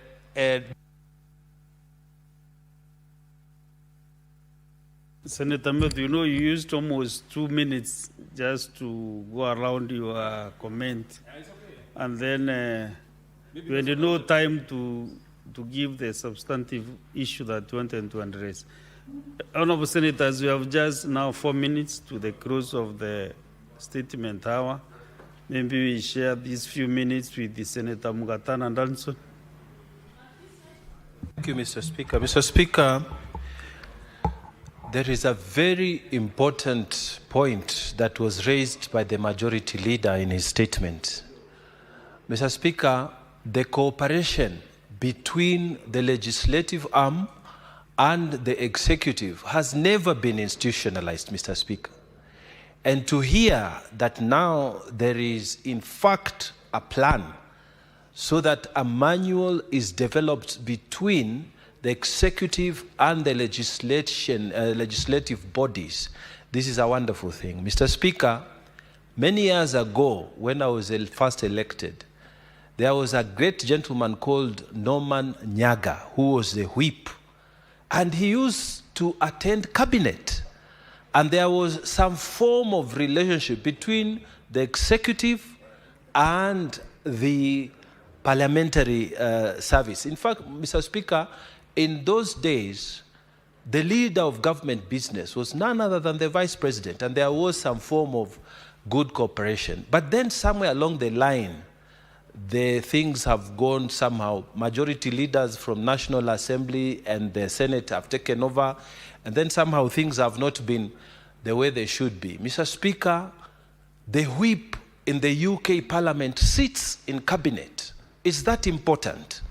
And so, Mr. Speaker, if this manual is developed, we expect better cooperation between our ministers and us. When we give them questions, when we want answers, when we want them to be accountable, they are here and on time, Mr. Speaker. When we want them to be accountable within our committees, they are there and they are on time, and they don't let us down so that we can function effectively. Mr. Speaker, finally, I wanted to comment on the statement by the Honorable Mutata. Mr. Speaker, the universities, particularly private universities, have played such an important role in this country. So even as the Education Committee looks at the issues Senator has raised, I wanted to take the opportunity to congratulate the role that they have played. And in particular, I want to mention here Great Lakes University for their announcement that they are going to set up a campus, the first private university campus in Tana River County. It has never happened, Mr. Speaker. So I really want us to also appreciate what private universities are doing, and we want specifically to line out what Great Lakes University is doing in Tana River County. I thank you, Mr. Speaker. Senator Catherine Muyeka Muma. And Senator Catherine, also from where I sit, you know, when we have like 10 members from this side queuing, and then we have only one member who came last, the 11th member to queue, you know, it is very fair still to give as many members on this side to be fair before even we start swiping the signs. Proceed. Chair, I submit myself to the chair, and I am fine with what you have done. Mr. Speaker, I rise to comment on the statement by Senator for Tharaka Nithi, Senator Mofai, to the Standing Committee on Land, Environment and Natural Resources, a statement that is seeking that the committee take an interest in the activities that are about to start taking place in Tharaka Nithi, where they have discovered the mines of copper, iron, and lithium. Honorable Speaker, I would want to urge that the committee also takes an interest in what is happening in Kolomani today. Honorable Speaker, a lot of violence has happened in Kakamega, where gold has been apparently been discovered, and the company, a private company named Shanta, would like to move in. And Honorable Speaker, the manner in which this company has conducted itself in terms of public participation, consultation with the community has not been fully transparent. And the community in Ikolomani feels that they are about to be displaced without proper consultation, without proper understanding of what is happening. Honorable Speaker, NEMA in June actually gave a notice for a public participation, but did not avail a report for the community to look into. When the community tried to access that report, it was only availed the day before the public participation, about 3 weeks ago, and NEMA had to put off that exercise. The exercise was put on for today. As we are speaking, as Senator Alwale puts it, we may have lost lives as a result of the confrontation. I do not know why government has to use excessive force to try and force a public participation in order to justify a report that will bring in this investor. I would want to urge that the committee look into the role of NEMA, whether NEMA can be independent instead of being an ally to those and an accomplice to those who are coming in. I think the committee and the Senate needs to move in order for the issue of... Honorable Senators, several senators have actually an issue expressed a concern in Koromani. But Honorable Senators, you should know that there is no statement on Koromani. I wish the member for Kakamega, the senator for Kakamega County, could have moved with the speed, even to do a question to the CS in charge of environment and natural resources, so that this matter can be addressed. Because this is just a supplementary issue from the statement by Senator Mofaya, the senator for the Rakanidi County. But I think the senator for Kakamega, Senator Mweka, I can see you are passionately concerned with what is happening in Ikoromani. And also the committee can take up that issue and address it. The Committee on Lands, Natural Resources, if that is a live matter in Kakamega, and the people have lost lives, the committee can as well move with the speed and get concerned with what is happening there, Chairman. Chair. On Monday this week, we had a joint committee meeting with a retreat with the National Assembly Committee on the Environment and Kenya National Human Rights Commission. And one of the issues was, again, from Ikolomani, where a young man complained that they are being harassed. They are being arrested, charged with frivolous offenses, given very high bond terms, which make them remain in remand for a long time so that they can be frustrated in order not to pursue human rights issues that are rising in that area as regards this mining company called Chantel. Mr. Speaker, allow me also to comment on two statements. One by Senator Hamida and the other one by Senator Chute on issues regarding water scarcity in Marsabit County. Mr. Speaker, I'll comment in Kiswahili on the issue of water. First of all, Mr. Speaker, nichukue fursa hii kuunga mkono. Senator, you know you are seasoned senator, a legislator in this house. You can't just switch in that manner. No, and also, the I first gave part- you the opportunity just to comment Yes. on the Ikoroman issue. Yes, because you are the chair I commented on the Ikoroman lands issue and development, in English. natural resources, mining. And sought your permission. You cannot sneak again now to start commenting on other Allow me, statements. Mr. Speaker, to make a few comments on the statements by Senator Chute and Senator Hamida. Because we are 3 minutes over, I'm surprised the table has not noticed that. No, you the have spent 3 minutes more have than not 3 started. minutes. The first one I was Can commenting they use 1 minute also to on an conclude? issue on my committee. The first comment was on an issue on my committee, which you asked me to comment upon. So the 3 minutes should be starting from now. Kwanza, Mheshimiwa Spika, kuhusiana na masuala ya upungufu wa makadhi, hili ni jambo muhimu sana, kwa sababu mahakama za kadhi ndio zinasikiza matatizo ya ndoa, talaka na urathi kwenye jamii ambao ni ya Waislamu.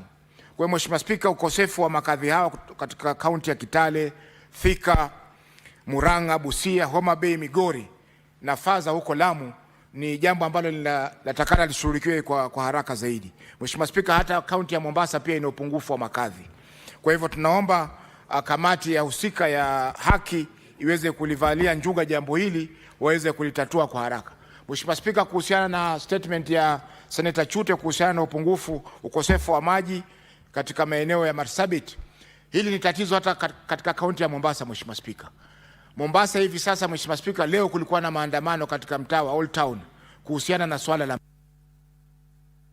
Naomba nipongeze sekunde 30 peke yake. Asante. Leo tunavyozungumza, Mheshimiwa Spika, kulikuwa na maandamano katika Old Town. Na Old Town, Mheshimiwa Spika, ni katikati ya mji wa Mombasa. Kwa hivyo ikiwa katikati ya mji wa Mombasa kuna shida ya maji, wale wanaoishi Miritini, wale wanaishi Jomvu Kuu, wale wanaishi Mwakirunge, hali itakuwa namna gani? Mheshimiwa Spika, kaunti zetu japokuwa zimepewa jukumu la kuhusiana na masuala ya maji, lakini ukiangalia bajeti zao hazina uwekezaji katika masuala ya maji.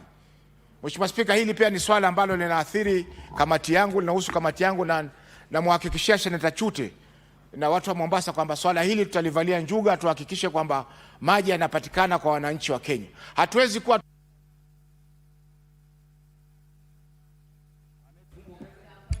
Senator Modigi Alexander. Asante Bwana Spika kwa kunipa nafasi niweze kuchangia mjadala wa Seneta wa Tharaka Nithi kuhusu mambo ya madini na dhamani, kwa sababu tunajua kama waziri wa Blue Economy angeharakisha hiyo pesa ingeweza kusaidia ile county, mambo ya shule na pia mambo ya agriculture na mambo ile ingine. Kwa hivyo nataka kusema Bwana Spika, sio mambo ya Tharaka Nithi peke yake, hata Embu County mambo ya madini na dhamani in Embu County, Mbeere South, Kiangunguru Hill, hata huko tuko na miaka 2 Bwana Spika. Waziri wa Blue Economy alienda akapata madini inaitwa Kotana, na tunajua kama hii wilaya ingeharakisha kaunti nyingi ingefaidika na hizo pesa, kwa sababu tumeona hata katika ile mgawanji ya pesa ya kaunti, unaona kaunti zingine zinateseka na zingine zinafaidika. Kwa hivyo tunaomba waziri wa Blue Economy waweze kufanya kazi pamoja na waziri wa land, ndio hiyo mambo iweze kuonekana, ndio pia zile kaunti zingine siweze kufaidika kama Tharaka Nithi, kama Meru na pia hata huko Ikoromani na Embu County, Mbeere South katika ile mlima ya Kiangunguru. Kwa hivyo tunaomba Bwana Spika kuweze kuharakishwa ndio watu waweze kufaidika na hii maneno, na pia serikali itafaidika na county itafaidika na mambo ya economy katika zile county itakuwa mazuri. Pia Bwana Spika, naweza kuunga mkono mambo ya ECD ya mambo ya senator wa Murang'a. Sio mambo ya Murang'a peke yake, county nyingi zinateseka na watu wengi wamejifunza mambo ya ECD pia wanateseka. Tungeomba kamati iweze kuangalia vile watu wataongezewa pesa na vile watakuwa wakilipwa pesa zao. Asante Bwana Spika, naunga mkono. Last but not the least, the Senate Majority Leader. Mr. Speaker, I just want to make a quick comment on this issue of Angata Baragoi. That it's really unfortunate. This matter has gone on now for a while. I went there about 3 or 4 months ago, and it was understanding between the residents and the government that there will be deeper consultations until this matter is resolved with finality, because this conflict has existed for years. Many people have lost their lives, and the citizens on that day, we were seated with the Inspector General, the County Commissioner, and they promised the people that we shall come here for a consultative meeting, and we shall ensure that we reach an amicable solution between the communities that live there, so that this matter can be put to rest with finality. I'm even aware, Mr. Speaker, that these citizens have engaged the Ministry of Lands, Mr. Speaker, and I was of the view, Mr. Speaker, that once this matter is concluded, then everything should be laid to rest. Unfortunately, the last few weeks and days have been very difficult for residents of Angata Baragoi, because I have seen there have been running battles and conflicts here and there with very minimal support from the government in terms of bringing down the conflict and ensuring that the warring parties are able to agree with each other. It's unfortunate, Mr. Speaker, that as we speak today, remember we lost 5 or 6 people that time I went. Up to date, nobody has ever been tried, Mr. Speaker, for the killings that happened. As we sit here today, many more people are continuing to lose their lives based on this conflict. I really want to plead with the Ministry of Interior, Ministry of Lands, and all the responsible government agencies, Mr. Speaker, to see to it that we conclude on this matter expeditiously so that people don't have to fight. We don't want bloodshed in this part of the country or any part of the country whatsoever, Mr. Speaker, because these are things that people can sit down and agree, particularly when there is a willingness, and I can tell that there is a willingness amongst all the communities that have disagreed on this sticky issue. Therefore, I want to use the floor of this House to urge the Ministry of Lands and the Ministry of Interior to leave the offices in Nairobi, set foot in Angata Baragoi, Mr. Speaker, sit down with all the residents and the interested parties, reach an agreeable solution with all of them and follow it through so that this thing of conflict year in, year out becomes a thing of the past. I thank you, Mr. Speaker. Thank you. That is the close of the statement hour. Next on the clerk. Order number 8, the Assisted Reproductive Technology Bill, National Assembly Bills number 61 of 2022, first reading. A bill for an act of parliament to provide for the regulation of assisted reproductive technology, to prohibit certain practices in connection with assisted reproductive technology, to make provision in relation to children born of assisted reproductive technology processes for connected purposes. Next on.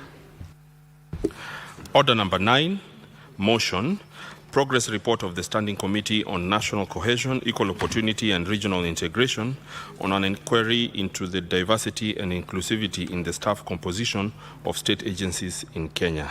Question to be put. Clerk, confirm whether you have quorum to put the question.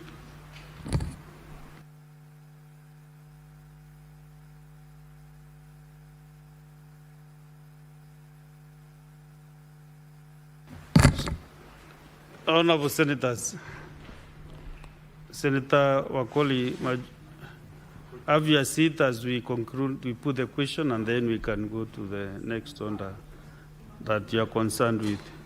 Have the privilege to sit on the Deputy Speaker's seat. Honorable Senators, Honorable Senators, Honorable Senators, we have the quorum to put the question. Honorable Senators, I put the question that the Senate adopts progress report of the Standing Committee on National Cohesion, Equal Opportunity and Regional Integration into an inquiry on the diversity and inclusivity in the staff composition of state agencies in Kenya, laid on the table of the Senate on Thursday, 3rd October 2024. Will as many as of that opinion say aye? Aye. Will as many as of a contrary opinion say nay? The ayes have it. Next order. Order number 10, motion, consideration of the report of the Mediation Committee on the Coffee Bill, Senate Bills number 10 of 2023. Chairperson Mediation Committee on the Coffee Bill, Senate Bills number 10 of 2023. Chairperson Agriculture Committee. And the current majority whip of the Senate. And the member for Senator from Bungoma County.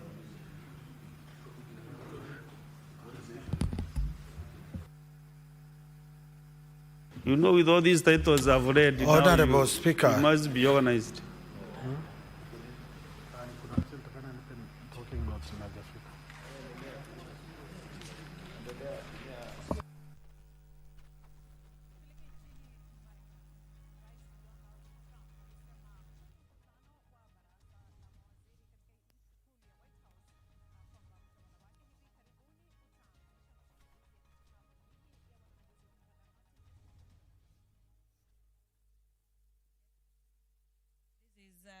A consideration of a motion, courtesy of a special motion by the Chairperson Departmental Committee on Labour, that taking into consideration the findings of the Departmental Committee in its report on the approval hearing of a nominee for appointment as the Commission Secretary, who will also be serving as a Chief Executive Officer of the Salaries and Remuneration Commission. The Departmental Committee on Labour laid its report on the table of the National Assembly on the 4th day of December 2025, and that pursuant to provisions of Section 16, subsection 1 of SRC Act, Cap 412D, and Sections 3 and 8 of the Public Appointments Parliamentary Approval Act, the House approves the appointment of Mr. Ali Abdullahi Surou as the Commission Secretary, as well as the Chief Executive Officer of the SRC Commission. The members of the National Assembly will be debating the report by the Chairperson Departmental Committee on Labour, who on behalf of his committee will be seeking to have the National Assembly adopt the report on the approval of the nominee who was nominated to serve as the CEO of the Salaries and Remuneration Commission. So this motion will be carrying some time with its allocation for consideration, a debate, and subsequently approval for the House to agree with the findings of the committee in regards to the suitability of Mr. Ali Abdullahi to serve as the CEO of SRC Commission. But away from that, the consideration of the agreements of establishing the Shelter Afric Development Bank is also coming up for debate this afternoon, being a resumption of debate on this motion by the chairperson on the Committee of Finance and the National Planning. The Speaker of the National Assembly, Honorable Dr. Moses Wetangula, is in the chambers this afternoon, ready to preside over the business of the National Assembly. Enjoy your viewing and have yourself a great afternoon.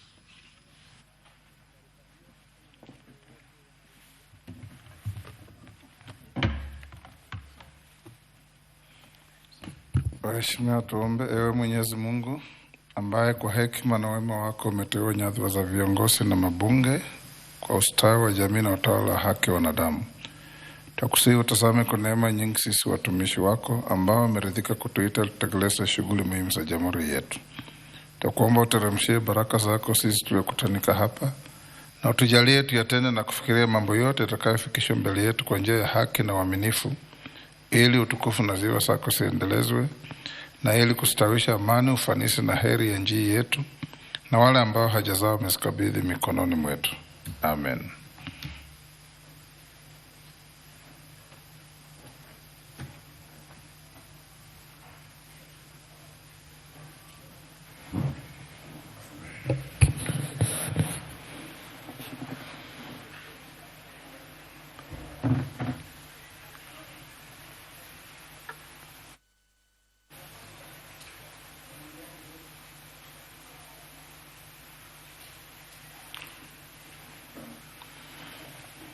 Sergeant, ring the quorum bell. Morugara, can you be the constructive whip?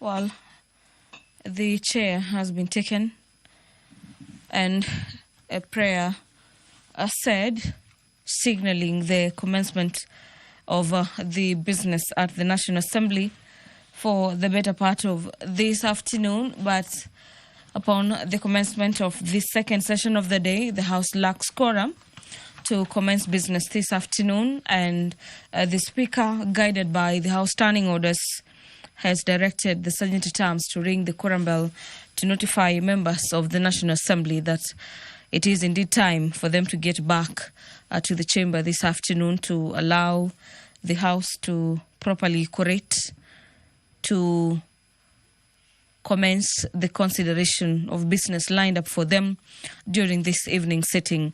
The inquiry into the proposed sale of share in the East African Portland Cement PLC is coming up for consideration this afternoon, and this is courtesy of a motion by the chairperson, Departmental Committee on Matters Trade, Industry and Cooperatives, where the chair is seeking to have the National Assembly adopt the report of the Departmental Committee on Trade, Industry and Cooperatives after the committee conducted an inquiry into the proposed sale of shares in the East African Portland Cement PLC, and the Committee on Matters Trade laid its report on the table of the National Assembly on the 19th day of November 2025.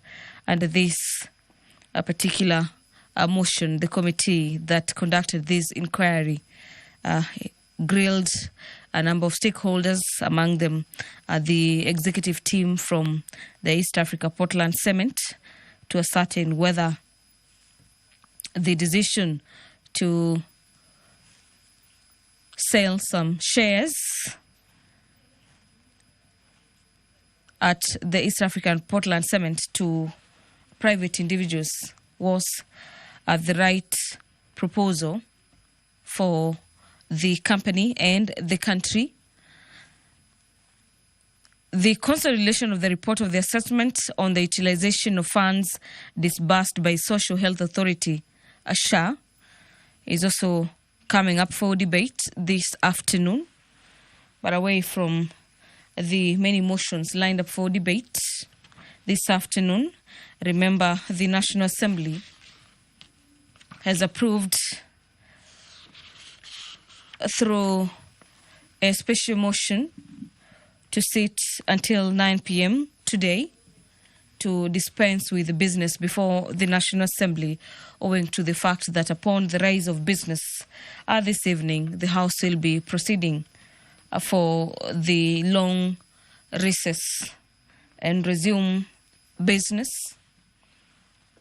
or the fifth session in the year 2026. On Standing Orders number 44, subsection 2C, Honorable Member for Subukia Constituency, Honorable Samuel Gashobe, will be requesting for a statement following the death of Mr. Eric Tanui, who allegedly lost his life while in police custody, and his statement will be handled by the Departmental Committee on Administration and Internal Security. The quorum has been achieved. Allow me to hand you over back into these live proceedings of the National Assembly this afternoon. Enjoy your viewing.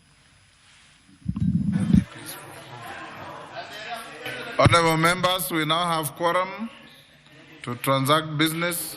Nitakwambia.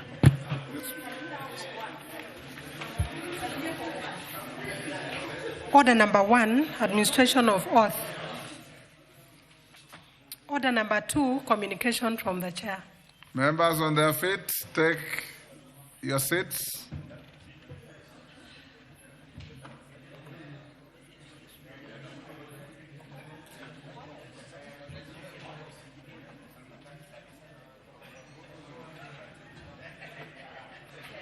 Take the nearest seats.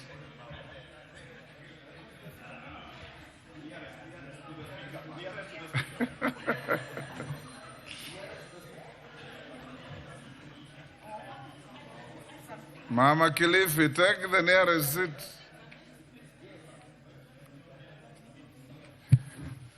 Welcome back, honorable members. I have a communication on suspension of committee sittings during the long recess. Honorable members, as notified in today's order paper, at the rise of today's sitting, the House is scheduled to proceed on its long recess from tomorrow, Friday, 5th December 2025, to Monday, 9th February 2026, in accordance with the calendar of the House. Today will therefore mark the conclusion of regular sittings for the fourth session of the 13th Parliament and the beginning of a well-deserved break. Honourable members, during this session, the House transacted various key businesses, including bills, treaties, inquiries, and appointments of persons to state offices. The House also undertook its oversight and representation roles through questions to cabinet secretaries, constitutional commissions, and independent officers, as well as statements which continue to elicit great interest, not just in the House, but also from the general public. In line with established practice, the clerk is preparing a more comprehensive report detailing the activities of the House in the fourth session, which will be made available in due course. In line with the calendar of the House, committee sittings will also stand suspended from 15th December 2025 until 25th June 2026. Sorry, they have written it badly. January. You can never have such a long recess. Otherwise, it will amount to suspension of Parliament. In this regard, all committee activities shall stand suspended during the stated period. This will allow members to attend to constituency engagements and for parliamentary staff to take their annual leave. However, you will recall that I had earlier allowed two committees to resume their sittings earlier to undertake extensive public hearings on sessional paper number 3 of 2025 on the partial divestiture in Safaricom PLC by the government of Kenya. Order. Any other committee that may need to conduct any activity during the said period should obtain express permission from the Speaker upon written request. Honourable members, in order to safeguard parliamentary business with statutory timelines from lapsing or taking effect without parliamentary approval, and in keeping with established practice, the counting of days for such business shall cease effective today and resume when the House first sits for the fifth session on Tuesday, 10th February 2026. Nonetheless, should need arise for the House to transact an urgent business, the House will be recalled pursuant to the provisions of Standing Order 29 of the House for that purpose. Having said that, members, I wish to thank the leadership of the House, members and staff for the diligence and commitment exhibited during the session, which enabled the House to transact business both in plenary and in committees. Specifically, I wish to commend all of you for your active participation, which has seen the consideration and conclusion of key priority business by the House. Honourable members, as you proceed to spend valuable time with your families and constituents during the holiday season, I take this opportunity to wish you all happy festive season and a prosperous new year 2026. I also take the opportunity to wish Team Kenya, proceeding to Uganda from tomorrow, not to visit the humiliation they visited on us in Mombasa by making your speaker sit there helplessly watching Uganda collect all the trophies. I'm sure that this time round our teams are well prepared and well psyched to compete in these friendly games, and also take the opportunity, as we always say, to widen, deepen, and tighten the relationship of the East African nations so that we can continue with our integration in every sphere. I thank you. Yes, Majority Leader.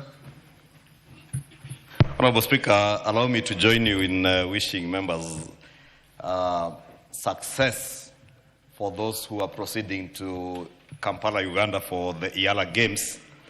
I wish them all the best, and also to take this opportunity to wish them a Merry Christmas and a happy festive season, and definitely a prosperous 2026. Honorable Speaker, again, bearing in mind your communication, as you have rightly said, you did exempt in the earlier sitting the two committees of Finance and National Planning and that of Public Debt and Privatization to be able to consider that session of paper on the partial divestiture of, from Safaricom by the government of Kenya.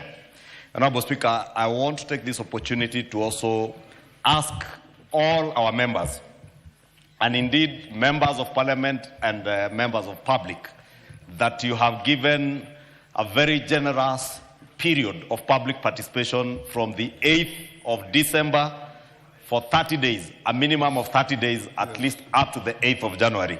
And that is very good, Honorable Speaker, because it will give Kenyans time to internalize the intent of what government intends to do in this divestiture.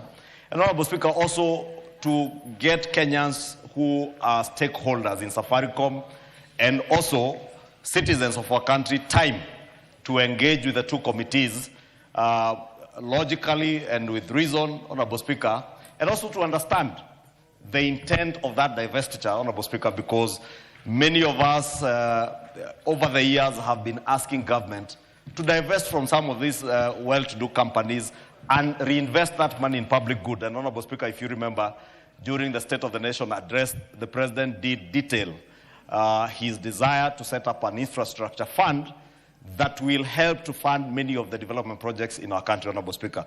Honorable Speaker, I'm saying this to invite members to actively participate in committee, whether it is a joint sittings or whether it is individual sittings of the Public Debt and Privatization Committee or that of the Finance Committee, Honorable Speaker.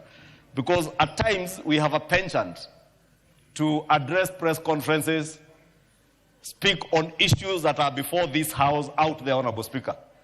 Indeed, today I've seen a member of Parliament, even before the session of paper was tabled, he's already out there pontificating or seemingly wanting to look intelligent and misleading Kenyans this early. If you have something important to educate the people of Kenya, please take your time to appear before the Finance and National Planning Committee. Bring your facts and table your facts out there, because in press conferences, nobody is there to challenge you. It is you and the microphone to pontificate and lie to the people of Kenya. Because I've seen somebody telling Kenyans, oh, Safaricom shares are trading at 45 shillings today. I looked at the trading yesterday of Safaricom shares, Honorable Speaker, because I am an investor in Safaricom. They closed at about 28 shillings and 20 cents. And the facts will speak for themselves, Honorable Speaker, when it comes to the time government is divesting. Kenyans will be able to know government is divesting, and whoever is buying the shares will buy at how much. I remember only last year, Honorable Speaker, Safaricom shares were trading at 17 shillings. And I think from the indications that I've gathered from the National Treasury, they will be selling these shares at about 34, 35 shillings. So if they were sold even at 30 shillings, Honorable Speaker, it's twice what I saw some people say in a committee of this House, and give the example of Safaricom, that if you divested in Safaricom today, instead of borrowing, you would raise so much money at 17 shillings a share. The same people have a problem today with government divesting when the share is at 34 shillings. But now, because you will eat your own words, you call press conferences and other forums to lie to Kenyans. Honorable Speaker, I just want to plead that if you have something substantive that will inform and educate the people of Kenya and add value to the process, please make an appearance before the two committees. There is adequate time, Honorable Speaker. You have been very generous to give 30 days, because, you know, ordinary 7 to 14 days are adequate for public participation. But considering that we're also going on recess, 30 days is good time, and we invite Kenyans to have their say. And we reason together for the sake of our country. Let us not allow bitterness and desire for revenge to override common sense and logic, Honorable Speaker. And I beg to support, Honorable Speaker, as I wish all of us Merry Christmas and a happy festive season. Please take care of your families. Take time to spend time with your families, including myself, Honorable Speaker. I just came from a funeral in Nyandarua to condole with a good friend of mine who lost the mom. And as you attend funerals, you get to know the real value of families, Honorable Speaker. And I want to encourage all of us to spend time with our families, including our newly elected members of parliament, the Honorable Amudende, my good friend Boyd there, and Randere. I can see they are all geared and psyched up, Honorable Speaker. And I hope they will also take time. And we'll be joining you for your Thanksgiving to come and thank the people of Ugunja, the people of Kasipul, the people of Mbere, the people of Banisa, and all, including my good friend Malava, Dakwa, and Mheshimiwa Kombe here, as much as he's not very new.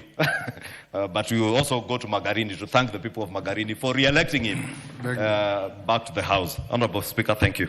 Thank you, Majority Leader. And since I know no sport that you play, you can join Millie in coming to dance for the winners.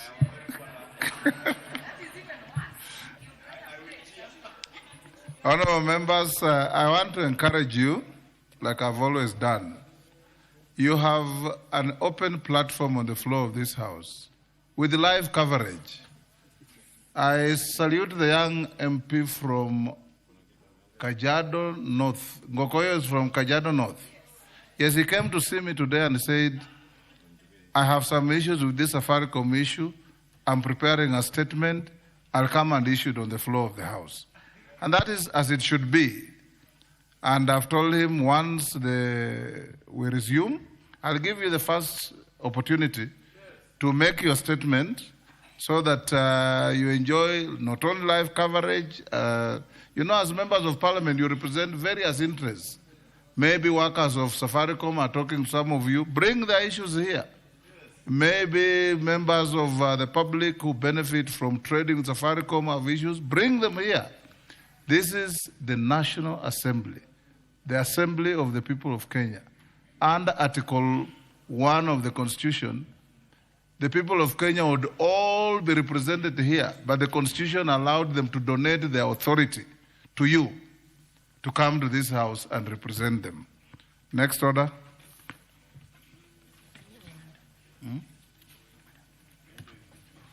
We're coming to that. Order number 3, messages.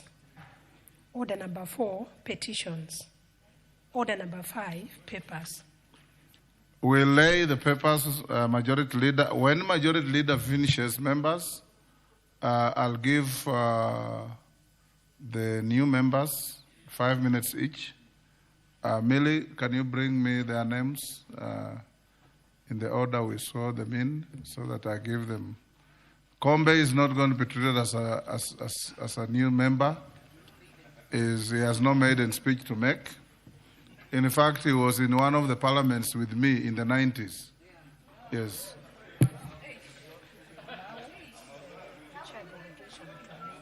Yes. Yes. Yes. He has been in and out of parliament. Yes. Majority Leader, can you lay your papers? 2 minutes. Thank you, Honorable Speaker. Honorable Speaker, I beg to lay the following papers on the table of the House today, Thursday, 4th December, 2025, evening sitting. One is the annual report of the National Assembly for the financial year 2024-2025. 2, the intergovernmental partnership agreement between national government through the Ministry of Education and County Government of Garissa. 3, reports of the Auditor General and the financial statements for the year ended 30th June 2025, and the certificates therein in respect of the following. And I'll just read them. A, business service registration, official receiver. B, Chuka Technical and Vocational College. C, Commission for University Education, Staff Car Loan and Mortgage Scheme Fund. D, Cooperative Societies Liquidation Account. E, Ijara Technical and Vocational College. F, Jeremiah Nyaga National Polytechnic. G, Kenya Marine and Fisheries Research Institute.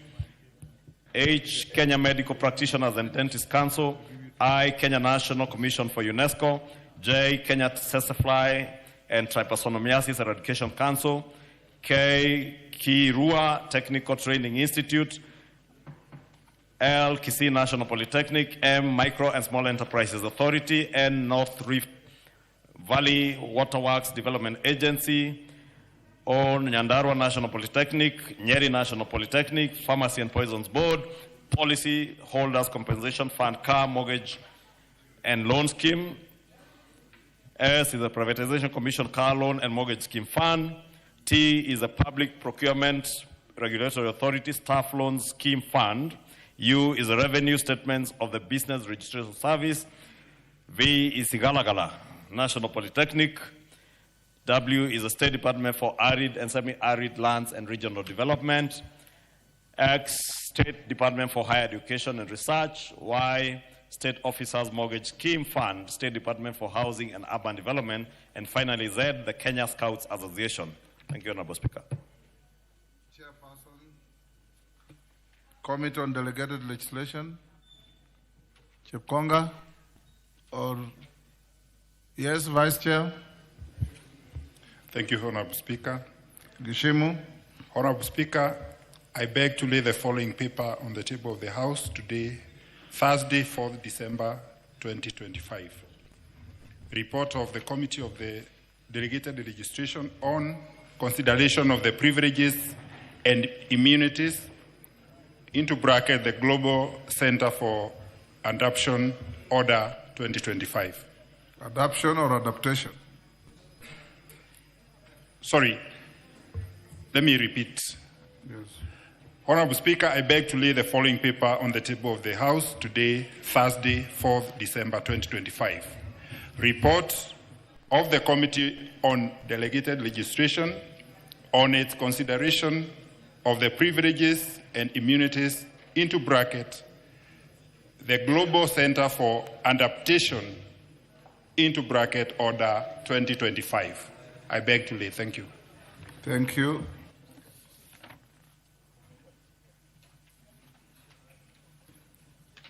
Transport Committee Chair, you said you'll take 3 minutes?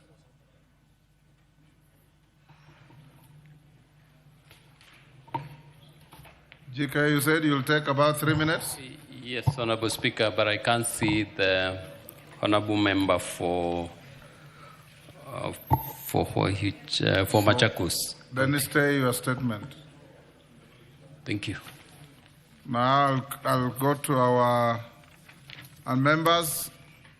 For new members making the maiden speech, you know the rules. No interruption. Even if there's something you don't like, you just listen until a member finishes what they're saying. Yes, Gikari, what is it? Thank you, Honorable Speaker. I beg to indulge you on a statement that I was supposed to deliver as you are directed on Tuesday. We'll come to statements later. Oh, sorry. Yes, sorry, Honorable Speaker. we'll come to statements later. Let me start with the youngest of them all, Boyd Were.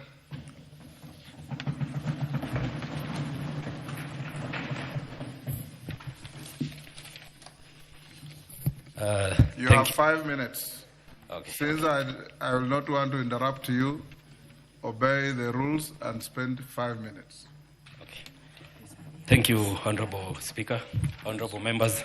Let me state that I'm deeply honored and privileged to be part of this great house. Today, I rise not with the pride of victory, but with the solemn weight of destiny.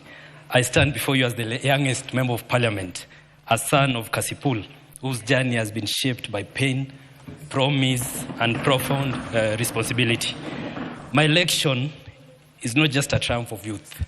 It is a testament of the resilience of our people, the power of democracy, and the belief that leadership belongs to those who willing to serve with integrity and courage. Honorable Speaker, this victory carries both joy and unbearable sorrow. I stand here with 2 fresh graves behind me. My father, who paid the ultimate price for public service, and Baba, His Excellency Raila Amolo Odinga, whose guidance I longed for as I began this journey. Today, I walk forward holding only their memories. May the soil rest lightly upon them, and may their spirits go before me with the fierce grace of ancestors who never bowed to fear. To the Almighty God, I offer my deepest gratitude. His hand has carried me through mourning, through battle, through a campaign that tested every fiber of my being. May my service reflect his wisdom, humility, and justice. Honorable Speaker, I am nothing without those who stood with me. To our party leader, Honorable Dr. Oburu Oginga, your steady hand anchored me when the ground beneath my feet felt uncertain. To the loyal friends of Ogai Mamilambo, led by our ODM chair, Her Excellency Gladys Wanga, you believed in a young, grieving orphan when many had written me off. You wrapped me in courage, loyalty, and a shield of protection when grief and duty collided. I will forever be indebted. I extend heartfelt appreciation to the broad-based fraternity, our members of parliament, MCAs, for standing firmly with me and with the people of Kasipul.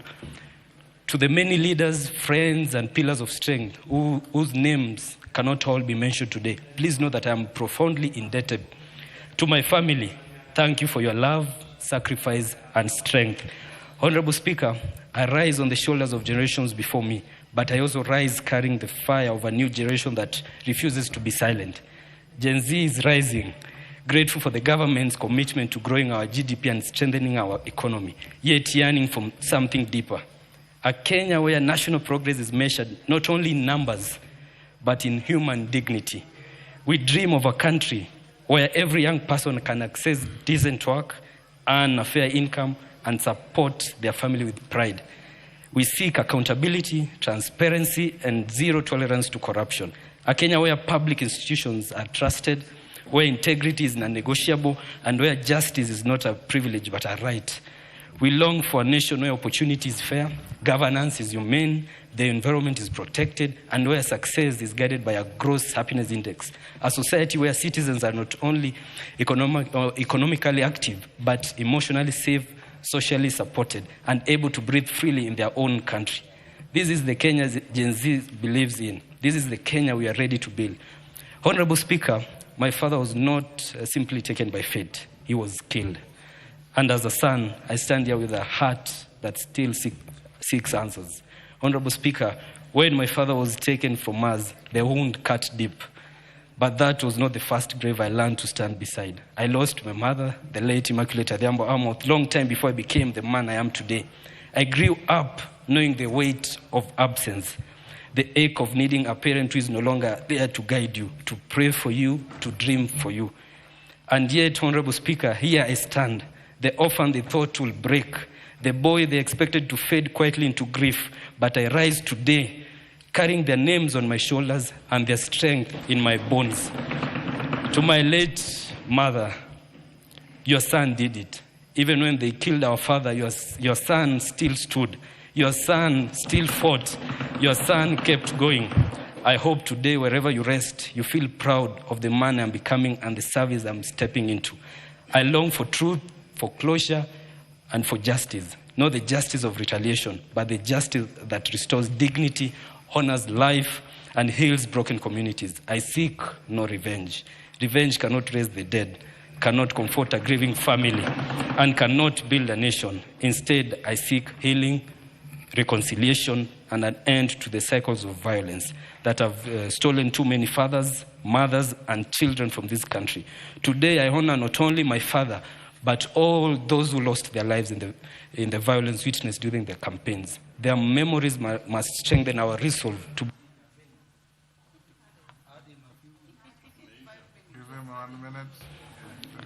to build a Kenya where no family loses a loved one because of politics, and where elections never again leave empty chairs at dinner tables. May their memories become seeds of peace, not bitterness. The levels of violence we witnessed where even an honorable member of parliament like Honorable Peter Kaluma was attacked on voting day clearly shows that we must act and act urgently. I thank him for standing with me throughout the campaigns and for standing firmly for democracy during its most trying hour. I invite Kenyans, the government, faith leaders, civil society, and our international partners to work with me on this journey of healing. Let us build a country where political competition never again demands human blood, where democracy is defended by ideas, not intimidation, and where every family, regardless of tribe or party, can live without fear. To the people of Kasipul, I am fully aware of the immense responsibility you have placed upon my shoulders. I promise to be the voice of the widowed mother, the struggling youth, the farmer tending hope in hard soil, and the child yearning for opportunity. I recognize the work before us. I know the urgency of electricity, clean water, modern road networks, and sustained development. These are not ambitions, they are necessities, the foundation upon which dignity and progress stand. Together, we shall walk a transformative journey, one that will redefine Kasipul, a journey where our constituency will no longer be associated with violence, but celebrated as a hub of development, a center of peaceful coexistence, and a thriving economy driven by unity and purpose. Mr. Honorable Speaker, this is not just my assignment, it's a covenant with my people, with my generation, and with the ancestors who walked before us. God bless Kasipul, God bless Kenya. I thank you, Honorable Speaker. Thank you. Njeru Leo wa Muthende. Thank you, Honorable Speaker. I stand here humbled, deeply honored to have been elected as a Member of Parliament for Mbeere North. It was not easy, and I thank God for the opportunity to serve the people of Mbeere North. He stood with me and actually defended my win and therefore the will of the people of Mbeere North. I thank my family, starting with my wife, who stood with me and by my side throughout the campaigns. She stood before women and told them they can have me, and I'm so happy that I came back to her in one piece and unscathed. I thank the President of the Republic of Kenya for his exemplary leadership, and that inspires people like me to get out of our comfort zones to join him in leadership. I thank the Deputy President who came and brought fire to Mbeere North. And by the time he was done, Bwekse was actually a greeting in Mbeere North, and it still is today. I thank Cecily Mbarire, Her Excellency, the Governor of Embu County, who worked with me throughout the journey and even led the opposition to call me a medicine she's carrying around in Mbeere. And I accepted to be that medicine, but not and for the problems of Mbeere North. I want to pay a tribute to my predecessor, Geoffrey Kiringa Ruku, who was a member in this house, who you know served well with distinction. He actually made it very easy for me to sail through because of the good things he had done for Mbeere people and the way he performed in this parliament. To the people of Mbeere North, I thank you. I'm deeply honored. And I say, I made pledges, I made promises. I will stay focused in leading you to achieving the goals we set together. One being the bursaries, which are as we agreed, will be equitably distributed. The free day secondary school, fighting for our roads, as I did this morning when I visited the Director General for KERA. And legislation, as you can see, I'm here today, ready to serve you and oversight even the national government CDF. I will be a good steward and ensure that every shilling is spent well to your benefit. I want to appreciate the people of Mbeere North again for sustaining a good campaign period, despite provocation by opponents who came and left a trail of insults and injuries. But I say we stood firm, and I stand here today as a testament of a peaceful people who are ready to be served and who are ready to stay within government. To my colleagues in this honorable house, I promise to work with you. I promise to be a good member, to contribute to debates. And as we break, I want to wish you all good holidays with your families, even as we take a rest and come back ready to serve our people. Honorable Speaker, I want to say that my campaigns were not easy. In fact, if you if you noticed, a man who served in your seat was filmed while almost decapitating a young man. I want to say, in as much as we have opposition and we differ, I want to say it's good to apply restraint, especially for members of this House. We are called honorable members, and I want to say, as a man who witnessed that before elections and post-election, post my election, I will stand firm to ensure that that doesn't happen, that does not happen to my people. I thank you for this opportunity, Mr. Speaker, and I promise to serve my people and fulfill the promises I made, which were many, so that all who voted for me and those who even didn't vote for me find fairness in my leadership. Thank you, Mr. Speaker. Thank you, Amudende. That man you are referring to was not only my classmate, but also roommate. And I have absolutely nothing with what he did. Omondi Moses Okoth.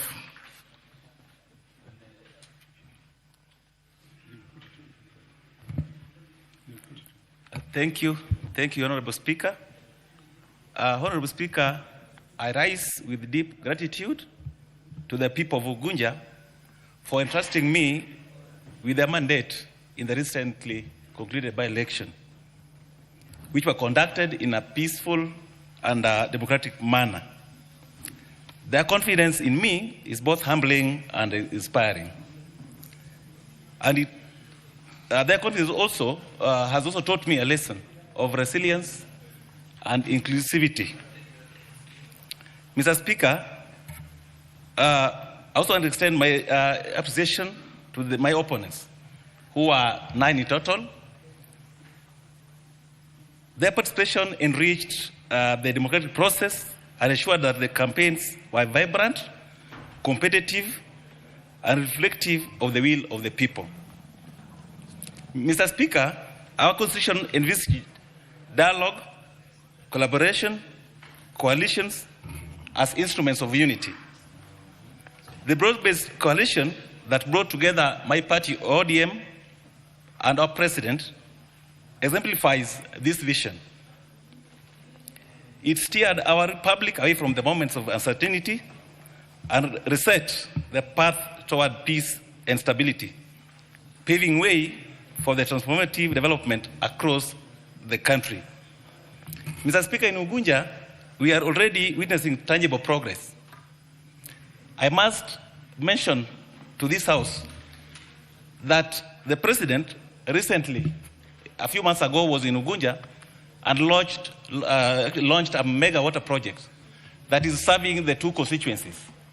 The project is known as Ukwala Sega Water and Sanitation Project, which has really brought a lot of changes, because as you are aware, water is really a basic utility or commodity. Mr. Speaker, as I stand here today, there are quite a number of projects that have been earmarked by the national government for implementation. There is the currently ongoing construction of a modern market in Sidindi Market. We also have a road known as Sidindi, Sigomre, Masiro, which has equally been earmarked for tarmacking, Mr. Speaker. And therefore, as the member of Parliament for Ugunja, I have no reservation whatsoever to support this government, known as the broad-based government. Mr. Speaker, these initiatives, I'm sure that they will spur economic growth, enhance accessibility, and uplift the livelihoods. Mr. Speaker, the broad-based government also elevated my former boss, the CS for Energy and Petroleum, Opio Wandai, who was a dedicated, development-oriented leader to national responsibilities in clean and sustainable energy programs. His example sets a standard for me, and I'm determined to uphold and build upon that legacy in Ugunja. For records, members, Omondi, who is now before you, has been the manager for constituency, since 2013. And that has given me leverage on development agenda. So, in conclusion, Mr. Speaker, I pledge not to disappoint the people of Ugunja. My mission is to shape a vision that promotes continuous development, strengthen my oversight and administrative roles, and ensures that the sustainable development goals are localized and realized within our constituency. Mr. Speaker, thank you. Thank you.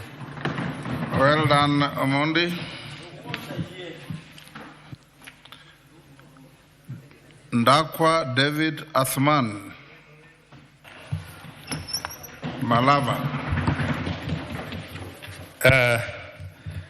Thank you, Mr. Speaker, for the opportunity. Mr. Speaker, I rise today with deep humility and profound gratitude to deliver my maiden speech in this august house. I thank the Almighty God for granting me the opportunity and the privilege in this august house. Mr. Speaker, I also have to honor to be standing here as a representative of the Malava constituency. I extend my sincere appreciation to the voters of Malava constituency from all wards, mentioning West Kabras, East Kabras, South Kabras, Chimuche, Shiruku Mugai, Manda Shivanga, and Patali Chekulo. Mr. Speaker, I am deeply honored by their confidence, and I commit myself to serving the integrity, intelligence, and unwavering dedication. Mr. Speaker, sir, I would like also to acknowledge the County Assembly of Kakamega led by Speaker Namazi James, where I have served as a member of the County Assembly for West Kabras and also as a leader of minority for 8 years.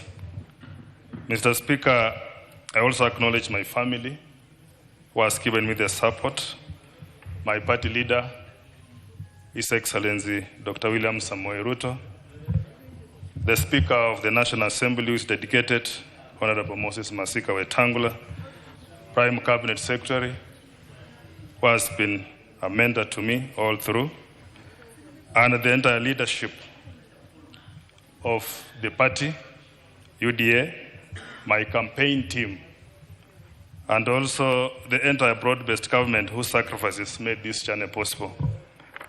Mr. Speaker, sir, I also want to acknowledge my predecessors, Werangai Masinde, Buruti Nabwera, Joshua Angatia, Soida Shitanda, Malulu Injendi, may his God rest soul in eternal peace, who served this constituency before me, and I recognize their contribution, and I pledge to build upon their foundation that they laid. Honorable members, I stand here not merely as an individual, but as a voice for the aspiration and struggles that we go through and hopes of the people of Malava constituency who have elected me. My constituency faces challenges that require urgent and collective actions. Among them is poor facility in education, impassable roads, struggling agriculture, especially in the sugar sector, lack of electricity, and poor health facilities, lack of piped water, unemployment among the youth, an empowered, vulnerable group of women and people living with disabilities, among others. It is my firm commitment, Mr. Speaker, sir, to champion legislation, policies and development initiatives that uplift the living standards of our people and contribute to the prosperity of this nation. My vision, Mr. Speaker, is anchored in transparency, accountability, and service delivery. I affirm my commitment to be a servant leader to the people of Malava, and I promise to remain accessible to my constituency, to uphold the dignity of this House, and work tirelessly for the unity and progress of our beloved nation. I pledge to approach my duties with humility, to listen more, to learn from those who walked this path before me in performing these duties of legislation, oversight, and representation. I thank you, Honorable Speaker. I thank you, honorable members. I thank the people of Malava for having elected me, and may God bless Kenya. Thank you, Mr. Speaker. Thank you, honorable members for Mbeere North, Malava, Ugunja, and Kasipul for your maiden statements in the House.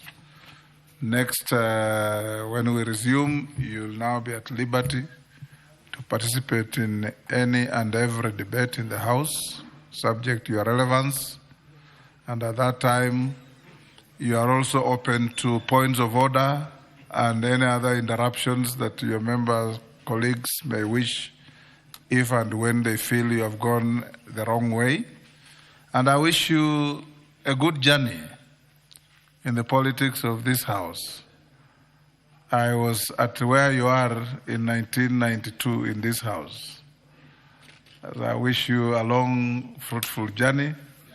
When all of you came to see me, I told you in this House, identify people who can mentor you. We have seniors here who can mentor you, who can assist you in getting to know the standing orders. Don't pick negative activities of howling in the House, or sometimes resisting when the chair tells you point of order, you persist on remaining upstanding and gesturing menacingly at others. That is not how you grow in politics. I'm not pointing out at any member. I'm just saying that I expect nothing less. To whom more is given, much more is expected. Thank you. Next order. Sorry. Order number 6, notices of motion.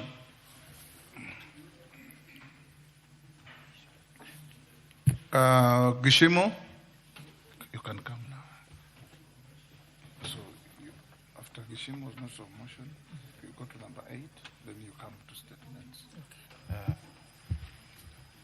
Thank you, Honorable Speaker. Honorable Speaker, I beg to give notice of the following motion, that this House adopts the report of the Committee of the Delegated Registration on its consideration of the privileges and immunities, the Global Center for Adaptation Order, published as legal notice number 82 of 2025, laid on the table of the House on Thursday, 4th December 2025, and declares that the privileges and immunities, the Global Center for Adaptation Order, legal notice number 82 of 2025, a nullity for failing to comply with Section 17 of the Privileges and Immunities Act, Cap 179, that requires the regulatory making authority to submit the draft order of the approval for approval by the Parliament before publication of the order, and infringing Article 94, Sub-Article 6 of the Constitution relating to the principles and Section 13A of the Statutory Instrument Act, Cap 2A. I beg to give this notice, Honorable Speaker. Thank you.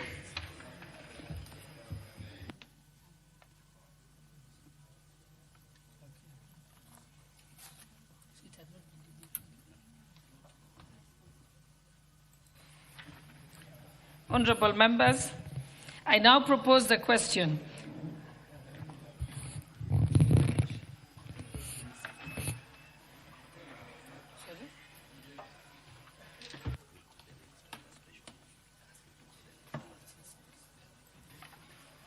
Next order.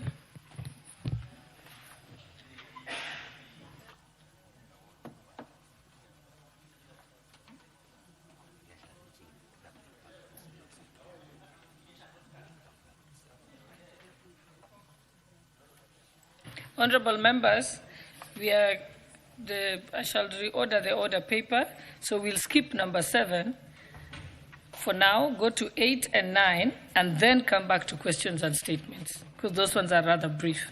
Thank you. Read out order 8. Order number 8, special motion, consideration of a nominee for appointment as Secretary, Chief Executive Officer of the Salaries and Remuneration Commission, SRC.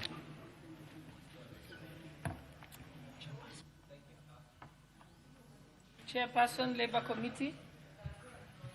Chairperson, Labour Committee. Yeah? Okay, proceed. Give him the mic. Okay, thank you, Madam Speaker. Honorable Speaker, I beg to move the following motion that, taking into consideration the finding of Departmental Committee on Labour in its report on the approval hearing of nominee for appointment as the Commission Chief Executive Officer for Salaries and Remuneration Commission, laid on the table of the House on Thursday, 4th December 2025, and pursuant to provision of Section 16(1) of Salaries and Remuneration Commission Act, Cap 4/2D, and Section 3 and 8 of Public Appointment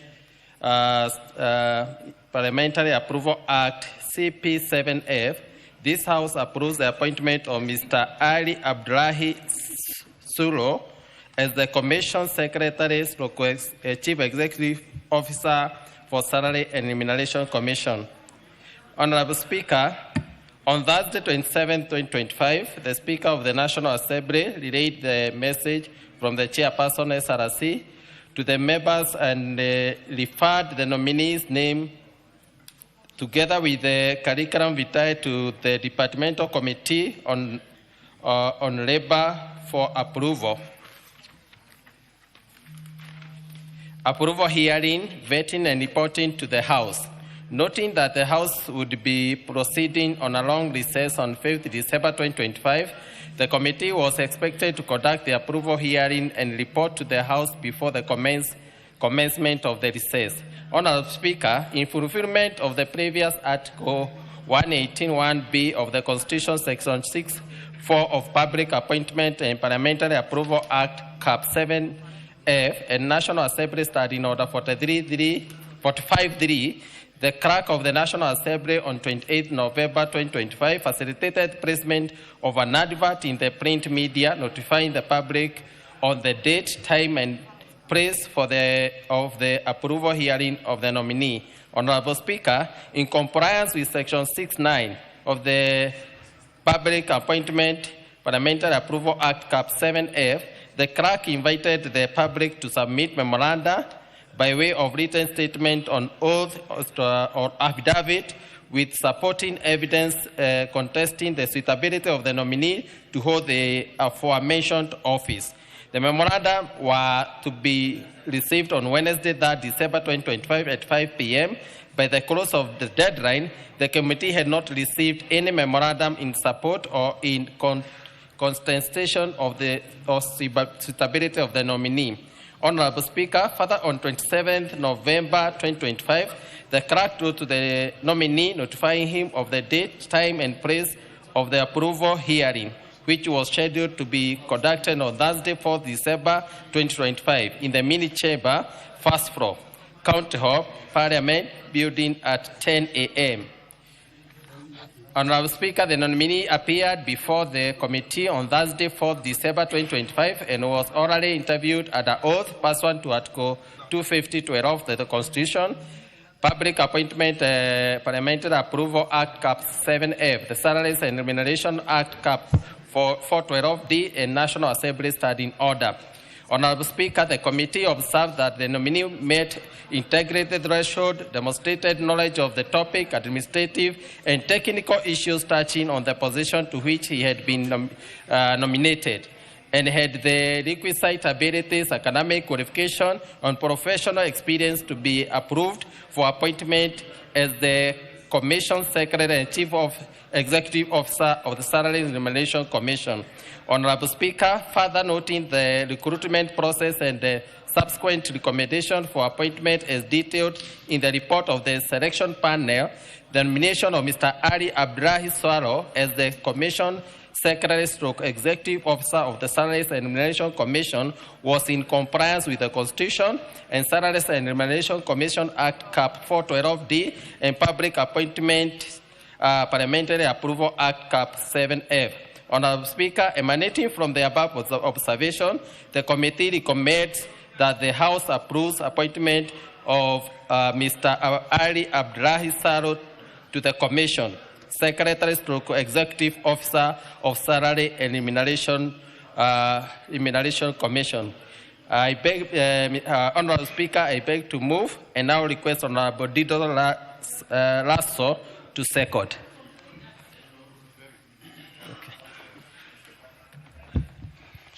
Thank you very much, Madam Speaker. Madam Speaker, I beg to second by saying as follows. Salaries and Remuneration Commission is a very important commission. It is that commission actually at one point this House was really fighting with because of the people who headed that institution. They were trying to stonewall when they should be negotiating, canvassing, communicating, and being able to come forward to say we are sorry to increase these salaries or these allowances by reason. In this particular instance, Mr. Ali, a man I know from Mandera, he is actually very qualified for this particular position. He is well educated and he studied in the area of public administration. He is also a certified human resource professional. This in the realm actually puts him in the best position to understand how to look after public officers, men and women, different categories, whether they are low in the ranking or high in the ranking, to understand that this particular job prescription, if you pay them this amount, it will not be fair. So for that reason, I am happy the committee did a thorough consideration of this particular nominee. Madam Speaker, this individual, in his last job, he was the deputy CEO of the political parties. And he has also a knack for understanding the influence of politics in employment, in salaries, and also understanding that salaries are not just a standalone thing. It is about the economy. So for that reason, I think the mover has spelled out very clearly that this particular individual is well-versed, well-qualified, and also I must quickly thank His Excellency the President for identifying minorities and marginalized groups to come to the center of his government. With those remarks, Madam Speaker, I beg to second. Thank you.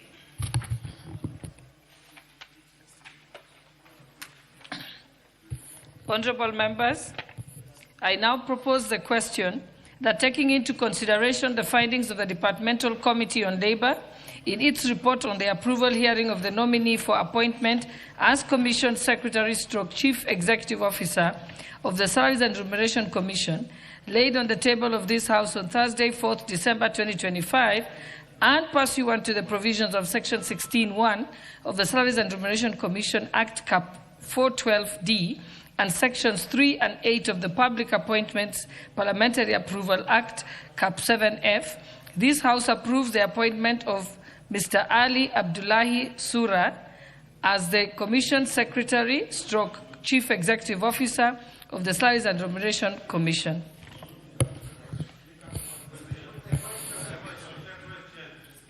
It's the mood of the House that we should put the question.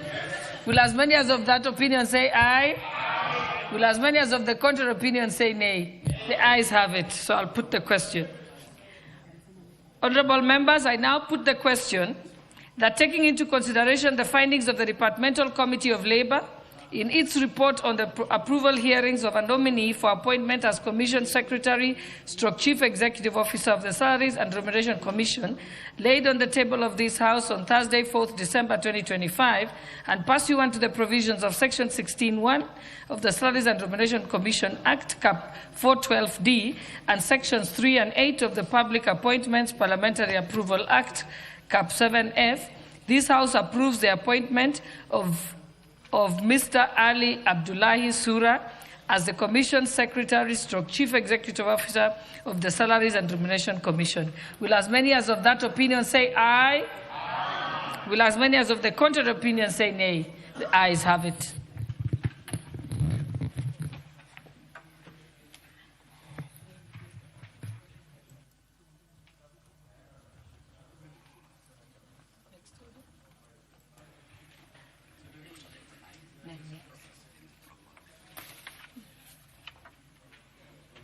Yes, next order is 9.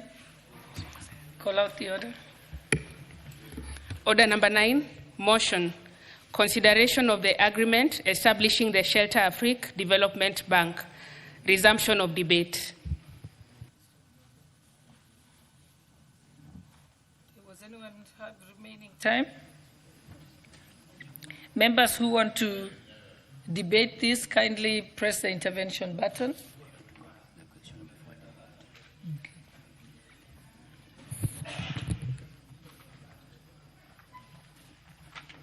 Members who will want to contribute to this, before I propose the question, please press the intervention button so that I know you're interested in this. Okay, honorable members, I now propose the question that this House adopts the report of the Departmental Committee on Finance and National Planning on its consideration of the agreement for the establishing the Shelter Afric Development Bank, laid on the table of this House on Tuesday, 2nd December 2025, and pursuant to the provisions of Section 8(4) of the Treaty Making and Ratification Act, Cap 4D, approves the ratification of the agreement establishing the Shelter Afric Development Bank.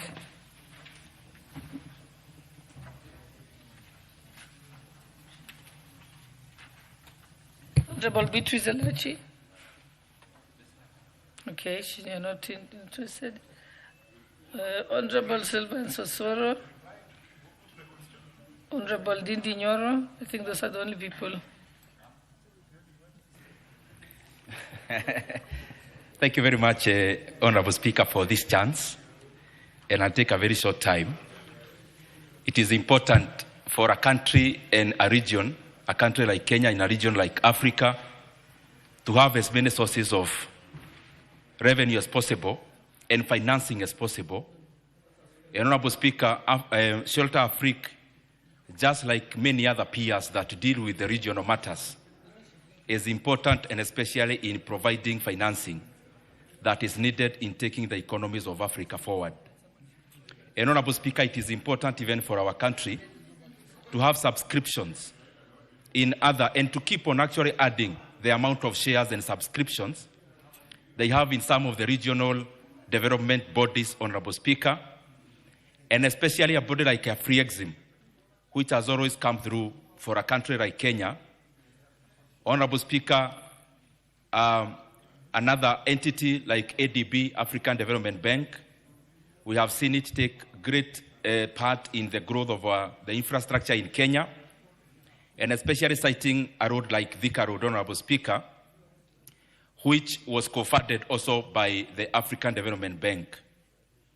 And Honorable Speaker, it goes to calling, and especially the leadership of the African countries, when we talk about the bodies like this that actually addresses the same issues that we are grappling with as the economies in the global south and especially in the African continent, that we keep on just not giving the lip service, but the necessary support needed to grow the capitalization of these companies, to grow the core capital, to grow the shareholders' funds, so that these resources again can come back to the African continent in terms of funding critical infrastructure.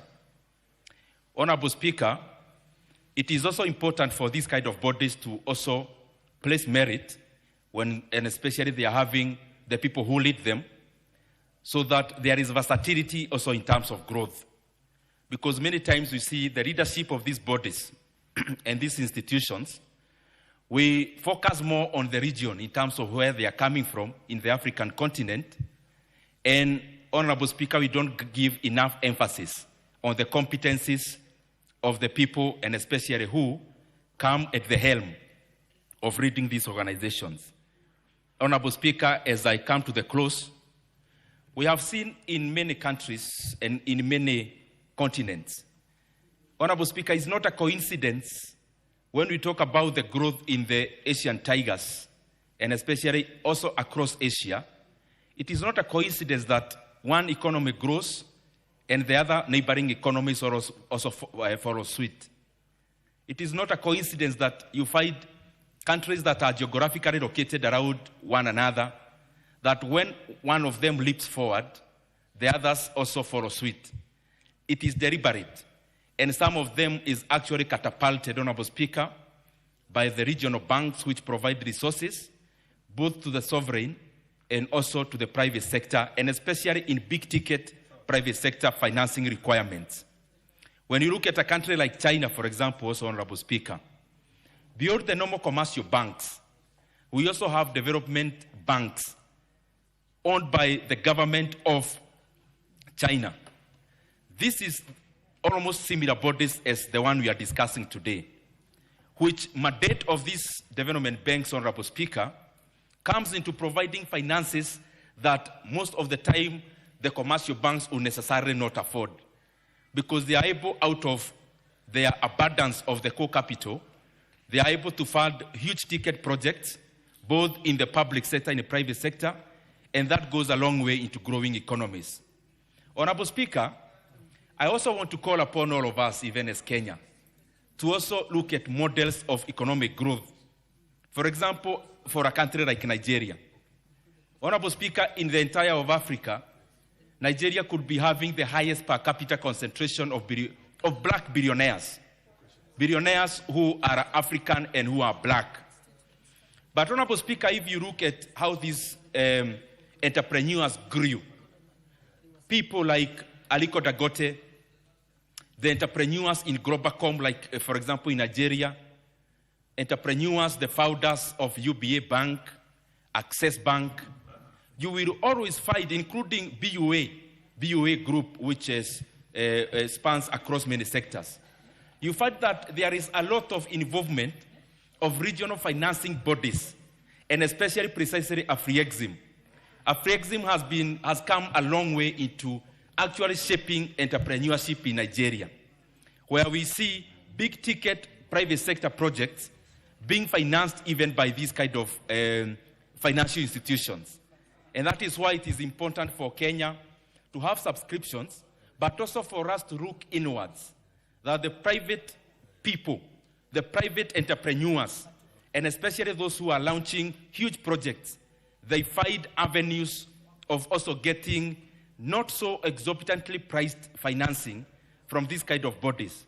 Because we have seen it work, as I have said, in areas and regions like Asia.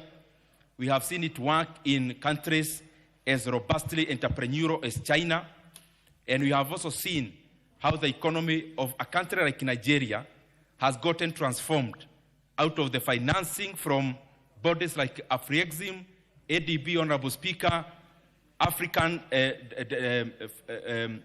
Finance Corporation, Honorable Speaker, and many of such. And that is why even subscription and also additional capital for Kenya into bodies like Shelter Afric is important, because they go into bridging infrastructure gaps that exist. Honorable Speaker, lastly, because we are discussing about financing, I know the Speaker gave a way forward in terms of what Kenyans woke up today in terms of the sale of Safaricom. And I'm putting it in here because, Honorable Speaker, a company like such, we have seen them actually funded by these kind of bodies like you are discussing today. And I'm happy the Speaker has already given a way forward that we need a robust public participation on the sale of Safaricom, because the way we are selling it at 34 shillings per share is grossly undervalued, and especially given the fact that Safaricom share was at 45 shillings in 2021 at a valuation of 1.8 trillion Kenya shillings, Honorable Speaker, and it will be a gross injustice to the Kenyan people when the National Treasury and government undersells such a prized asset as Safaricom, Honorable Speaker, and goes even away further of trying to securitize dividends that will be coming at future revenue from Safaricom. That beyond the consideration, the government is actually asking for dividend in advance. Kenya will exist now, Kenya will exist in the next 2 years, Kenya will exist in the next 5 years. We must stop this issue of wanting political clubs today by securitizing future revenue, because Kenya is a going concern. We will still need these revenues in the future, and therefore, Honorable Speaker, that is why the entire deal of selling 15% stake in Safaricom that GeoKeng is trying to do must be looked into further, and especially valuation, because the current level is grossly undervaluing Safaricom, and this cannot be tolerated. Thank you, Honorable Speaker.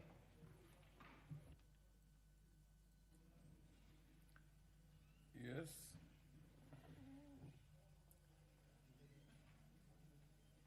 Mary Adan Kenan, are you on this one also? Because I can see your name on the screen. Who else is interested in this? The issue for Shelter Afric. Okay, under the circumstances, I'll call on the mover to reply.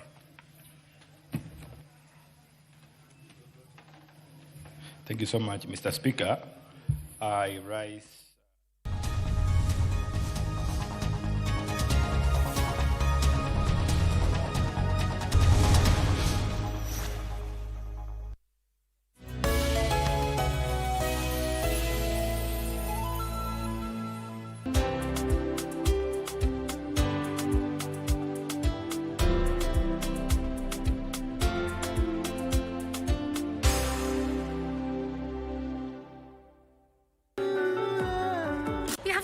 This is not the end of the world. You have an entire life ahead of you. Yes, Mom, but I don't see how. Is this why you asked me to come all the way here? I mean, to be face to face with a man I don't want to see, a man who obviously doesn't want to see me either? I was just trying to help you. I don't need anything from you. My dad asked me why Nora's wrists were both bandaged. What did you tell him? It's obvious that lately you have this habit of keeping things from me. Why do you blame everything on me, huh? I just want you to know that I'm willing to take the risk just to be with you. I'm going to tell Marcelo how his father died.